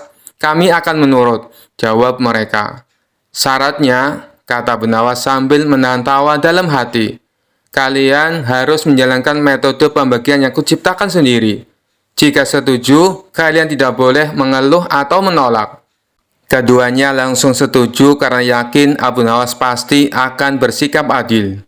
Tanpa menunda waktu, Abu Nawas meminta mereka membawa semua barang warisan ke tengah-tengah ruang sidang kecil yang ia buat di rumahnya. Di sana ada sebidang tanah, seekor kambing, dan sepeti penuh koin emas. Abu Nawas menatap harta tersebut dengan pandangan yang penuh perhatian, lalu berkata, "Baik, mari kita mulai. Akan kubagi semuanya secara tepat dan adil." Kemudian ia menunjuk salah satu saudara dan berkata, "Kau yang tertua, akan kuberikan bagian tanah ini. Kau bisa menggarap tanah tersebut untuk kebutuhanmu." Lalu ia menunjuk saudara yang lain, "Kau yang lebih muda, kau mendapatkan kambing ini. Kau bisa memelihara dan merawatnya, lalu mengambil keuntungan dari susu dan hasilnya." Namun kedua saudara itu tidak puas. Si sulung memprotes, "Abu Nawas, tanah ini kering. Bagaimana aku bisa mendapatkan keuntungan dari ini? Adikku dapat kambing yang bisa menghasilkan setiap hari." Dan si bungsu tak kalah kesalnya, "Bagaimana bisa aku hanya mendapatkan seekor kambing? Tanah itu lebih berharga dari kambing ini." Abu Nawas tersenyum mendengar keluhan mereka. "Oh, jadi kalian tidak puas dengan bagian masing-masing?" Mereka mengangguk. Lalu Abu Nawas mengeluarkan ide cerdasnya. "Kalau begitu, kita ubah pembagiannya. Yang tertua akan mendapatkan kambing, sedangkan yang muda akan mendapatkan tanah," katanya. Tapi seperti yang Abu Nawas duga, mereka kembali tidak puas dan mulai berdebat lagi. Si sulung merasa kambing tak cukup bernilai, dan si bungsu merasa tanahnya terlalu kering. Mereka mulai saling menyalahkan dan hampir bertengkar. Abu Nawas lalu berkata dengan suara lantang, "Sudah cukup. Karena kalian tidak bisa menerima pembagian apapun dengan ikhlas, aku akan memberikan solusi terakhir. Akan kubagi semua harta ini dengan adil. Aku akan mengambil semuanya." Kedua saudara itu terkejut. "Apa maksudmu, Abu Nawas?" tanya mereka bingung. "Begini," kata Abu Nawas, "daripada kalian terus berkelahi dan tak bisa menerima bagian masing-masing, lebih baik aku saja yang menyimpan harta ini. Setidaknya aku tidak perlu mendengar keributan dan pertengkaran kalian." Mendengar itu, keduanya terdiam. Mereka sadar bahwa sikap serakah mereka hanya memperkeruh keadaan. Tanpa harta tersebut, mereka justru tidak mendapatkan apa-apa. Keduanya saling pandang, lalu berkata, "Baiklah Abu Nawas, kami telah salah. Kami akan menerima pembagianmu tanpa protes lagi." Abu Nawas tersenyum. "Nah, itu baru sikap yang benar. Kalau begitu, aku akan membagi sesuai yang pertama. Si sulung dapat tanah, dan si bungsu dapat kambing. Dan seperti emas ini, kalian berdua akan membaginya setengah-setengah." Keduanya tersenyum dan mengangguk lega. Mereka pun mengucapkan terima kasih kepada Abu Nawas atas pelajaran berharga yang ia berikan. Dan sejak hari itu, kedua saudara itu hidup damai dan tak pernah lagi berselisih soal harta. Kisah selanjutnya. Suatu hari, raja kembali memanggil Abu Nawas ke istana untuk memberi perintah aneh lagi. Raja yang terkenal suka menguji kecerdikan Abu Nawas tersenyum licik dan berkata, "Abu Nawas, kali ini aku punya tugas sangat penting untukmu." Abu Nawas sudah mencium gelagat tak biasa, menjawab dengan hati-hati, "Apa tugasnya, tuanku?" Raja dengan suara lantang berkata, "Aku ingin kau pergi dan mencari ujung bumi. Bawa aku laporan tentang apa yang ada di sana. Jangan kembali sampai kau menemukannya." Abu Nawas yang tahu bahwa perintah ini jelas-jelas mustahil, pura-pura terkejut. Tapi seperti biasa, ia segera berpikir cepat. Dengan wajah serius, Abu Nawas menjawab, "Baik, tuanku. Hamba akan mencari ujung bumi. Tapi hamba butuh beberapa persiapan." Raja mengangkat alis penasaran. "Apa yang kau butuhkan kali ini, Abu Nawas?" Abu Nawas dengan tenang menjawab, "Karena perjalanan ini sangat jauh dan berbahaya, hamba butuh bekal yang cukup besar. Sekitar 100 unta penuh dengan makanan, minuman, dan persediaan lainnya. Selain itu, hamba juga butuh pasukan kecil untuk melindungi hamba dari bahaya selama perjalanan." Raja berpikir sejenak lalu setuju. "Baiklah, aku akan memberikan semua yang kau minta. Tapi ingat, jangan kembali sebelum kau menemukan ujung bumi." Abu Nawas tersenyum dan berjanji akan melakukan tugasnya dengan baik. Lalu ia segera memulai perjalanannya dengan 100 unta penuh bekal dan pasukan kecil yang menyertainya. Selama beberapa minggu, Abu Nawas dan rombongannya berkeliling kota, berpura-pura sedang dalam perjalanan jauh. Setiap hari, ia dan pasukannya beristirahat, makan enak, dan menikmati hidup. Sementara orang-orang di kota berpikir Abu Nawas sedang melakukan perjalanan untuk mencari ujung bumi. Setelah beberapa waktu, Abu Nawas merasa cukup. Ia lalu memerintahkan pasukannya untuk kembali ke istana. Saat tiba di depan raja, Abu Nawas melaporkan dengan penuh kepercayaan diri, "Tuanku, hamba telah pergi mencari ujung bumi, dan hamba punya kabar penting." Raja yang sangat penasaran bertanya, "Apa yang kau temukan, Abu Nawas? Apakah kau menemukan ujung bumi?" Abu Nawas mengangguk serius dan menjawab, "Benar, tuanku. Hamba telah menemukannya. Ternyata ujung bumi itu adalah tempat di mana langit dan bumi bertemu, tepat di pintu gerbang istana ini." Raja tercengang mendengar jawaban itu. "Apa maksudmu, Abu Nawas?" Dengan cerdik, Abu Nawas menjelaskan, "Setelah perjalanan jauh, hamba menyadari bahwa setiap kali kita berjalan lebih jauh, bumi tampaknya tak berujung.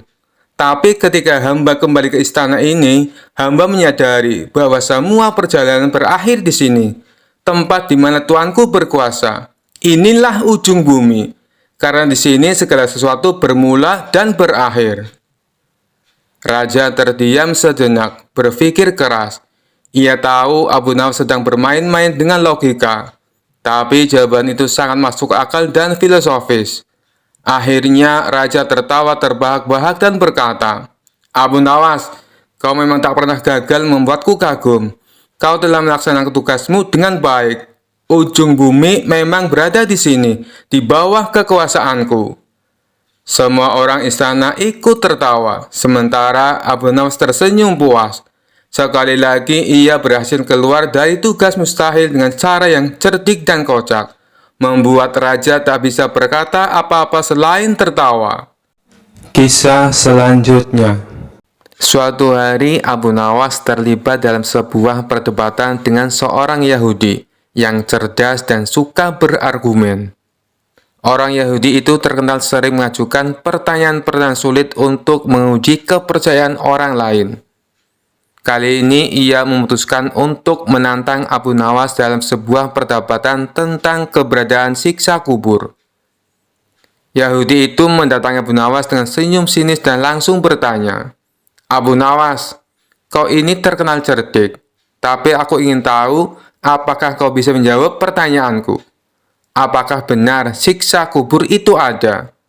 Bagaimana bisa ada sesuatu setelah mati, padahal tubuh sudah tidak hidup lagi?" Abu Nawas yang tenang seperti biasa tersenyum dan membalas, "Tentu saja siksa kubur itu ada, wahai sahabatku.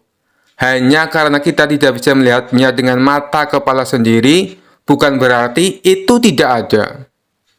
Yahudi itu tertawa kecil dan berkata, "Kau hanya mengikuti keyakinan buta, Abu Nawas. Buktikan padaku bahwa siksa kubur itu ada. Karena selama ini aku belum pernah mendengar seseorang keluar dari kuburnya dan memberitahu bahwa dia mengalami siksa."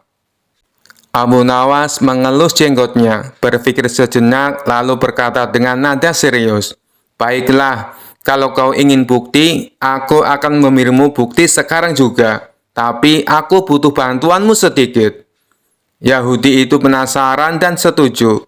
"Baik, aku siap membantumu, Abu Nawas. Apa yang harus kulakukan?" Abu Nawas lalu menunjuk sebidang tanah di dekatnya dan berkata, "Pertama-tama, kita harus menggali lubang kecil. Kau akan masuk ke dalamnya, dan aku akan menutupmu dengan tanah sejenak. Kemudian, aku akan bertanya apakah kau merasakan sesuatu. Jika kau merasakan apapun, mungkin itu bisa menjadi bukti bahwa siksa kubur itu memang ada." Yahudi itu tertawa terbahak-bahak mendengar ide Abu Nawas. "Abu Nawas, kau ini benar-benar lucu. Aku tidak merasakan apa-apa, karena aku masih hidup." "Baiklah, mari kita coba." Mereka pun mulai menggali sebuah lubang kecil. Setelah selesai, Yahudi itu dengan percaya diri masuk ke dalam lubang tersebut. Dan Abu Nawas menutupinya dengan tanah hingga hanya kepala sendiri yang terlihat. Orang-orang yang melihat kejadian itu mulai berkerumun, penasaran apa yang akan dilakukan Abu Nawas selanjutnya. Setelah Yahudi itu berada di dalam lubang, Abu Nawas berdiri di sampingnya, kemudian berkata, "Nah, bagaimana rasanya? Kau merasa nyaman di dalam sana?" Yahudi itu tertawa sambil berkata, "Tentu saja, ini hanya lubang biasa. Aku tidak merasakan apa-apa." Abu Nawas tersenyum licik dan dengan tiba-tiba berteriak keras, "Wahai para pengawal, bawa air keranjang dan tikus tanah." Pengawal yang kebingungan mengikuti perintah Abu Nawas langsung bergegas. Mendengar perintah aneh itu, Yahudi yang tadinya tertawa-tawa mulai merasa cemas. "Untuk apa kau memanggil air dan tikus, Abu Nawas?" Dengan wajah tenang, Abu Nawas menjawab, "Oh, aku hanya ingin memberikan sedikit hiburan untukmu di dalam lubang itu. Kita akan siramkan air dingin supaya kau merasakan sensasi beku. Dan tikus-tikus tanah ini akan menggali di sekitarmu. Mungkin mereka akan berusaha mengunyah sepatumu juga." Mendengar penjelasan itu, Yahudi itu langsung pucat dan mulai merasa tidak nyaman. "Hai Abu Nawas, aku bercanda. Keluarkan aku dari sini. Aku tidak mau ada air dingin atau tikus tanah." Abu Nawas pura-pura terkejut. "Oh, kau takut? Tapi bukankah tadi kau berkata bahwa kau tidak merasakan apa-apa di dalam lubang? Mengapa tiba-tiba kau khawatir?" Yahudi itu mulai panik. "Abu Nawas, keluarkan aku dari sini sekarang. Aku minta maaf telah menantangmu. Aku tidak mau merasakan apapun di dalam kubur ini, bahkan tikus sekalipun." Abu Nawas tertawa kecil, lalu segera mengangkat Yahudi itu keluar dari lubang. Setelah keluar, Yahudi itu tampak kebingungan, tapi juga merasa lega.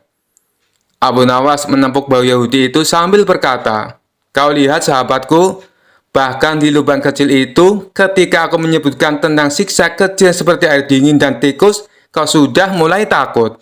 Padahal itu bukan siksa kubur yang sebenarnya. Bayangkan jika kau berada di dalam kubur yang sesungguhnya dan merasakan siksa yang tidak bisa kau bayangkan." Yahudi itu terdiam, merenungi kata-kata Abu Nawas. Ia akhirnya menyadari bahwa ada banyak hal yang tidak bisa dijelaskan dengan logika sederhana. Dan rasa takut yang ia alami tadi menjadi bukti bahwa sesuatu yang tak terlihat memang bisa nyata adanya. "Baiklah Abu Nawas," kata Yahudi itu dengan wajah serius. "Kau menang kali ini. Aku belajar satu hal penting hari ini.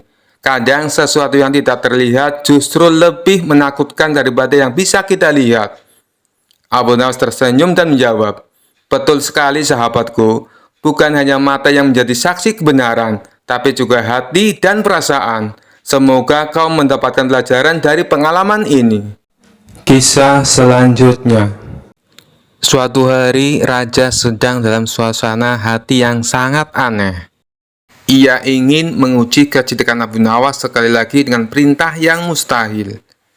Sambil duduk di singgasananya, ia memanggil Abu Nawas dan berkata dengan wajah serius, "Abu Nawas, kali ini aku ingin kau melakukan tugas yang sangat spesial."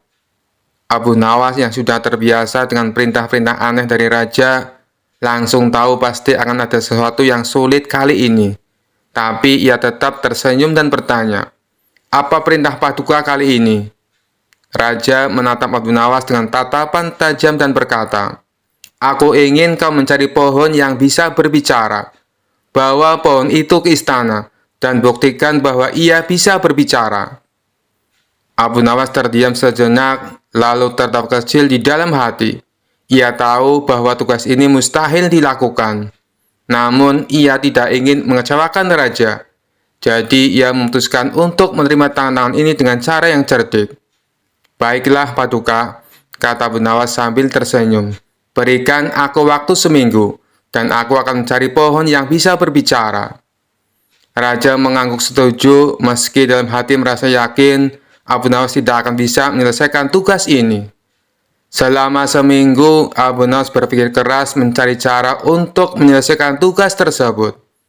Ia berjalan-jalan di sekitar hutan, mengamati pohon-pohon, dan akhirnya mendapatkan ide cemerlang.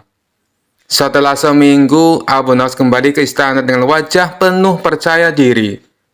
Raja yang penasaran langsung bertanya, "Bagaimana Abu Nawas? Apakah kau menemukan pohon yang bisa berbicara?" Abu Nawas tersenyum dan menjawab, "Tentu saja paduka, pohon itu ada di hutan dekat desa. Saya sudah berbicara dengannya, dan ia setuju untuk menjawab pertanyaan paduka. Tapi pohon itu punya syarat." Raja tercengang dan bertanya, "Syarat? Apa syaratnya?" Abu Nawas menjelaskan, "Pohon itu tidak mau diganggu oleh banyak orang. Ia ingin paduka datang sendirian tanpa ada pengawal. Hanya dengan begitu ia akan berbicara." Raja yang penasaran dengan keajaiban ini segera setuju. "Baik, aku akan pergi sendirian. Tunjukkan di mana pohon itu berada." Abu Nawas lalu membawa raja ke hutan, menuju sebuah pohon besar yang sangat tua.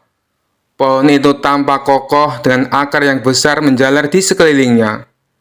Setelah sampai di depan pohon, Abu Nawas berkata, "Inilah pohon yang bisa bicara, paduka. Silakan berbicara padanya, dan ia akan menjawab." Raja yang penasaran mendekati pohon itu dan mulai bertanya, "Wahai pohon, benarkah kau bisa berbicara?" Tentu saja pohon itu diam saja, tidak ada suara apapun. Raja mulai bingung, lalu menoleh ke Abu Nawas dan bertanya, "Mengapa pohon ini tidak berbicara?" Abu Nawas yang sudah siap dengan jawabannya tersenyum lebar dan menjawab, "Paduka, pohon ini sudah berbicara. Namun ia berbicara dengan caranya sendiri, bukan dengan kata-kata. Raja semakin bingung, "Apa maksudmu, Abu Nawas?" Abu Nawas lalu menjelaskan, "Paduka, setiap pohon berbicara melalui gerakannya. Daunnya yang melambai ditiup angin, cabangnya yang bergoyang ketika disentuh, itu semua adalah bahasa mereka. Pohon ini tadi sudah menyapa Paduka dengan anggukan dahan dan hembusan angin. Bukankah itu tanda ia merespon kehadiran Paduka?" Raja berpikir sejenak, lalu melihat ke arah pohon yang memang melambai sedikit karena angin. Meskipun Raja tahu bahwa pohon tidak berbicara seperti manusia, ia tidak bisa menyangkal kecerdikan Abu Nawas. "Abu Nawas, kau memang luar biasa," kata Raja sambil tertawa. "Aku tidak menyangka kau bisa menemukan jawaban untuk tugas ini. Pohon ini memang tidak berbicara seperti manusia, tapi aku harus mengakui, kau benar, setiap makhluk punya cara sendiri untuk berbicara." Abu Nawas membungkuk hormat dan berkata, "Terima kasih Paduka. Pohon ini memang luar biasa, seperti halnya setiap ciptaan di alam. Mereka semua berbicara, hanya saja kita yang harus mendengarkan dengan cara yang berbeda." Raja puas dengan jawaban itu, dan sejak itu ia tidak pernah lagi meragukan kecerdikan Abu Nawas. Meskipun perintah-perintah ia berikan selalu di luar akal sehat. Dan tentu saja orang-orang di istana kembali tertawa, karena Abu Nawas lagi-lagi berhasil mengatasi tantangan yang mustahil dengan cara yang kocak dan cerdas. Kisah selanjutnya. Suatu hari Raja memutuskan ingin menjahili Abu Nawas. Ia memanggilnya ke istana dan berkata dengan suara serius, "Abu Nawas, aku sudah lama berpikir. Rasanya kamu selalu bebas melakukan hal-hal aneh dan lucu. Sebagai raja, aku berhak mencoba cara baru untuk mendisiplinkan rakyatku. Bagaimana jika hari ini kau yang mendapat hukumanku?" Abu Nawas tentu saja hanya tersenyum licik mendengar tantangan itu. Ia pun menjawab, "Baik, Baginda. Tapi sebagai rakyat, aku juga punya hak. Kalau aku menurut, maka bolehkah aku memintamu ikut merasakan hukuman jika aku berhasil melakukan perintahmu?" Raja yang percaya diri langsung menjawab, "Baik, aku terima tantanganmu Abu Nawas. Tapi hukuman seperti apa yang kau inginkan untuk dirimu?" Abu Nawas tampak berpikir sejenak, lalu tersenyum lebar dan berkata, "Begini Baginda, hukuman saya sederhana saja. Kita akan sama-sama mencoba merasakan apa itu hidup susah seperti rakyat. Kita akan berdiri di alun-alun istana dan tidak boleh makan atau minum apapun hingga tengah malam." Raja tertawa kecil merasa hukuman itu mudah. "Itu saja. Baiklah, aku terima hukuman ini." Mereka berdua pun berdiri di alun-alun istana. Tak lama orang-orang berkumpul untuk melihat Raja dan Abu Nawas yang menghukum diri mereka sendiri. Abu Nawas pura-pura merenung sambil sesekali menghela napas panjang dengan wajah sedih, membuat orang-orang bertanya apa yang terjadi. Ketika malam mulai larut dan perut Raja mulai keroncongan, Abu Nawas menatap langit dan berkata keras-keras, "Astagfirullah, Baginda, aku tidak kuat lagi. Hukuman ini benar-benar kejam." Raja yang mulai lapar pun berkata, "Abu Nawas, kau benar. Hukuman ini memang kejam. Tapi aku adalah raja. Masa aku harus merasakan ini?" Abu Nawas yang mendengar itu tersenyum lebar dan langsung menjawab, "Tepat sekali Baginda. Seorang raja seharusnya tahu betapa susahnya menjadi rakyat biasa yang tidak makan karena tidak mampu. Karena itu Baginda kini telah belajar apa itu rasa lapar. Jika Baginda tidak kuat, artinya Baginda harus benar-benar mengerti penderitaan rakyat." Raja terdiam, menyadari bahwa Abu Nawas telah membuatnya merasakan hukuman yang sebenarnya untuk membuka mata hatinya. Semua orang pun tertawa kecil, sementara Raja hanya bisa tersenyum lemas merasa dikerjai. Sejak saat itu, Raja berjanji akan lebih memahami kesusahan rakyatnya, dan tentu saja lebih berhati-hati jika ingin memberi hukuman kepada Abu Nawas. Kisah selanjutnya. Pada suatu hari yang cerah, Abu Nawas sedang berjalan di pasar. Ia baru saja menerima hadiah sebotol minuman dari seorang pedagang yang sangat menghormatinya karena kecerdasannya. Botol itu terlihat sangat indah, berisi cairan berwarna merah muda yang berkilauan di bawah sinar matahari. Abu Nawas yang penasaran sambil tersenyum berkata pada dirinya sendiri, "Minuman ini terlihat sangat menggoda, apa salahnya mencicipinya sedikit?" Tanpa berpikir panjang, ia pun membuka tutup botol dan meneguk isinya. Tak lama setelah itu, Abu Nawas merasakan kepalanya mulai pusing. Pandangannya kabur dan ia mulai berjalan sempoyongan. "Aduh, kenapa ini? Kenapa kepalaku terasa berat?" gumamnya. Sambil berjalan goyah, Abu Nawas tiba-tiba bertemu dengan raja yang sedang berkeliling kota. Melihat Abu Nawas yang sempoyongan, raja pun mendekatinya dengan rasa heran. "Abu Nawas, apa yang terjadi padamu? Mengapa kau terlihat seperti orang mabuk?" tanya raja sedikit khawatir.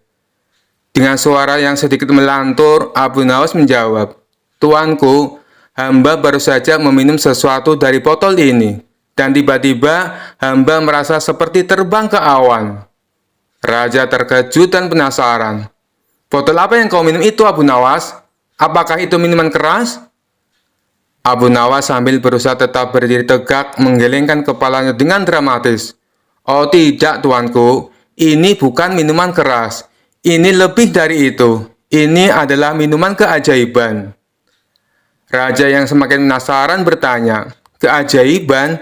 Bagaimana mungkin sebotol minuman bisa membuatmu sempoyongan seperti ini?" Abu Nawas dengan gaya yang sangat dramatis menjawab, "Minuman ini membuat hamba melihat dunia dengan cara yang berbeda. Tadi hamba melihat kucing terbang, dan sekarang hamba merasa bumi berputar lebih cepat dari biasanya." Raja tertawa terbahak-bahak melihat tingkah Abu Nawas yang terlihat seperti sedang mabuk berat. Namun di balik tawanya, ia mulai curiga dan ingin tahu lebih lanjut tentang apa yang sebenarnya terjadi pada Abu Nawas. "Abu Nawas, biarkan aku mencicipi sedikit minuman itu. Aku ingin tahu apa yang membuatmu seperti ini." Abu Nawas yang sedang limbung dengan cepat menyembunyikan botolnya di balik jubahnya dan berkata, "Oh tuanku, hamba tak bisa membiarkan tuanku minum ini. Minuman ini hanya untuk orang-orang yang kuat seperti hamba. Jika tuanku meminumnya, mungkin istana akan terlihat seperti menari di depan mata tuanku." Raja semakin tertawa keras mendengar lelucon Abu Nawas, tetapi ia tetap penasaran. "Baiklah Abu Nawas, katakan padaku, apa sebenarnya minuman ini?" Abu Nawas yang sekarang sudah sedikit lebih stabil menjawab dengan senyum cerdik, "Tuanku, ini bukan minuman keras ataupun minuman keajaiban. Ini hanya jus buah delima yang hamba dapat dari pedagang di pasar tadi. Hamba hanya bercanda, mencoba melihat bagaimana reaksi tuanku jika melihat hamba seperti ini." Raja terkejut sejenak, lalu tertawa terbahak-bahak. "Jadi kau berpura-pura mabuk hanya untuk mengerjaiku?" Abu Nawas mengangguk dengan gaya yang lucu. "Benar sekali tuanku.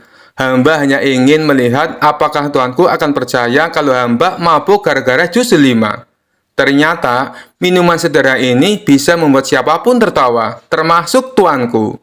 Raja pun terus tertawa, sementara orang-orang di sekitarnya ikut terhibur melihat tingkah lucu Abu Nawas. Seperti biasa, Abu Nawas berhasil membuat suasana riang dan menghibur raja dengan kecerdasannya yang penuh humor. Kisah selanjutnya. Suatu sore, Abu Nawas berjalan melewati sebuah sumur tua di tepi desa yang sudah lama dikenal angker. Konon sumur itu dihuni oleh seorang jin wanita yang sering menggoda para lelaki dengan rayuan manisnya. Tapi sebagai orang yang cerdik, Abu Nawas merasa tertantang untuk menghadapinya. Ketika Abu Nawas mendekati sumur tua itu, tiba-tiba terdengar suara merdu dari dalam sumur. "Wahai Abu Nawas, kau tampan sekali. Suaramu terdengar gagah dan menawan. Tidakkah kau ingin melihatku lebih dekat?" Abu Nawas tersenyum geli dan berkata dengan suara lantang, "Wahai jin cantik, apakah kau tidak pernah melihat orang tampan seperti aku sebelumnya?" Jin wanita itu tertawa kecil, suaranya begitu manis. "Oh tidak Abu Nawas, kau adalah orang yang paling istimewa. Masuklah ke sumur ini, dan kita bisa hidup bersama. Aku akan membuatkanmu minuman lezat dan memanjakanmu setiap hari." Abu Nawas mengusap dagunya berpura-pura tertarik. Minuman lezat terdengar menggoda, tapi aku takut kau tidak bisa memasak dengan baik. Apa kau pernah membuat rendang atau paling tidak teh manis? Jin wanita itu terdiam sejenak, terjebak dengan pertanyaan Abu Nawas. Kemudian berkata, "Aku bisa mempelajarinya demi dirimu Abu Nawas, asal kau mau turun kemari. Aku akan belajar semua masakan kesukaanmu." Abu Nawas tersenyum licik. "Begini saja, kalau kau benar-benar ingin menunjukkan cintamu padaku, naiklah ke atas dan bawakan teh manis yang harum dan manis. Kalau tidak bisa, sebaiknya kau menyerah."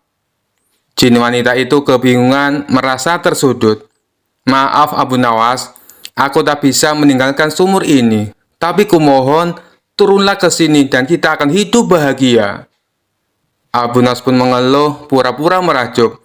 "Sayang sekali, padahal aku sudah ingin menikahimu. Aku butuh jin yang bisa memenuhi permintaanku. Kalau begitu, aku pergi saja. Mungkin aku akan menemukan sumur lain yang dihuni oleh jin yang lebih terampil." Mendengar itu, jin wanita pun menyerah. "Tunggu Abu Nawas, baiklah, kau menang. Aku hanya jin sumur tua yang kesepian dan suka menggoda. Kau memang cerdik dan tak mudah tertipu. Pergilah, dan jangan ceritakan ini pada siapapun." Abu Nawas tertawa bahak-bahak sambil menjauh dari sumur. "Baiklah, wahai jin, anggap saja ini rahasia kecil kita. Tapi lain kali kalau mau merayu orang, belajarlah memasak dulu." Sejak hari itu, sumur tua itu tak lagi mengeluarkan suara. Para warga pun kagum dengan kecerdikan Abu Nawas yang berhasil mengerjai jin wanita sumur tua tanpa sedikit pun gentar. Sekian dulu perjumpaan kita kali ini. Sampai bertemu lagi di kisah-kisah selanjutnya. Terima kasih yang sudah subscribe dan setia menonton channel ini. Wassalamualaikum warahmatullahi wabarakatuh.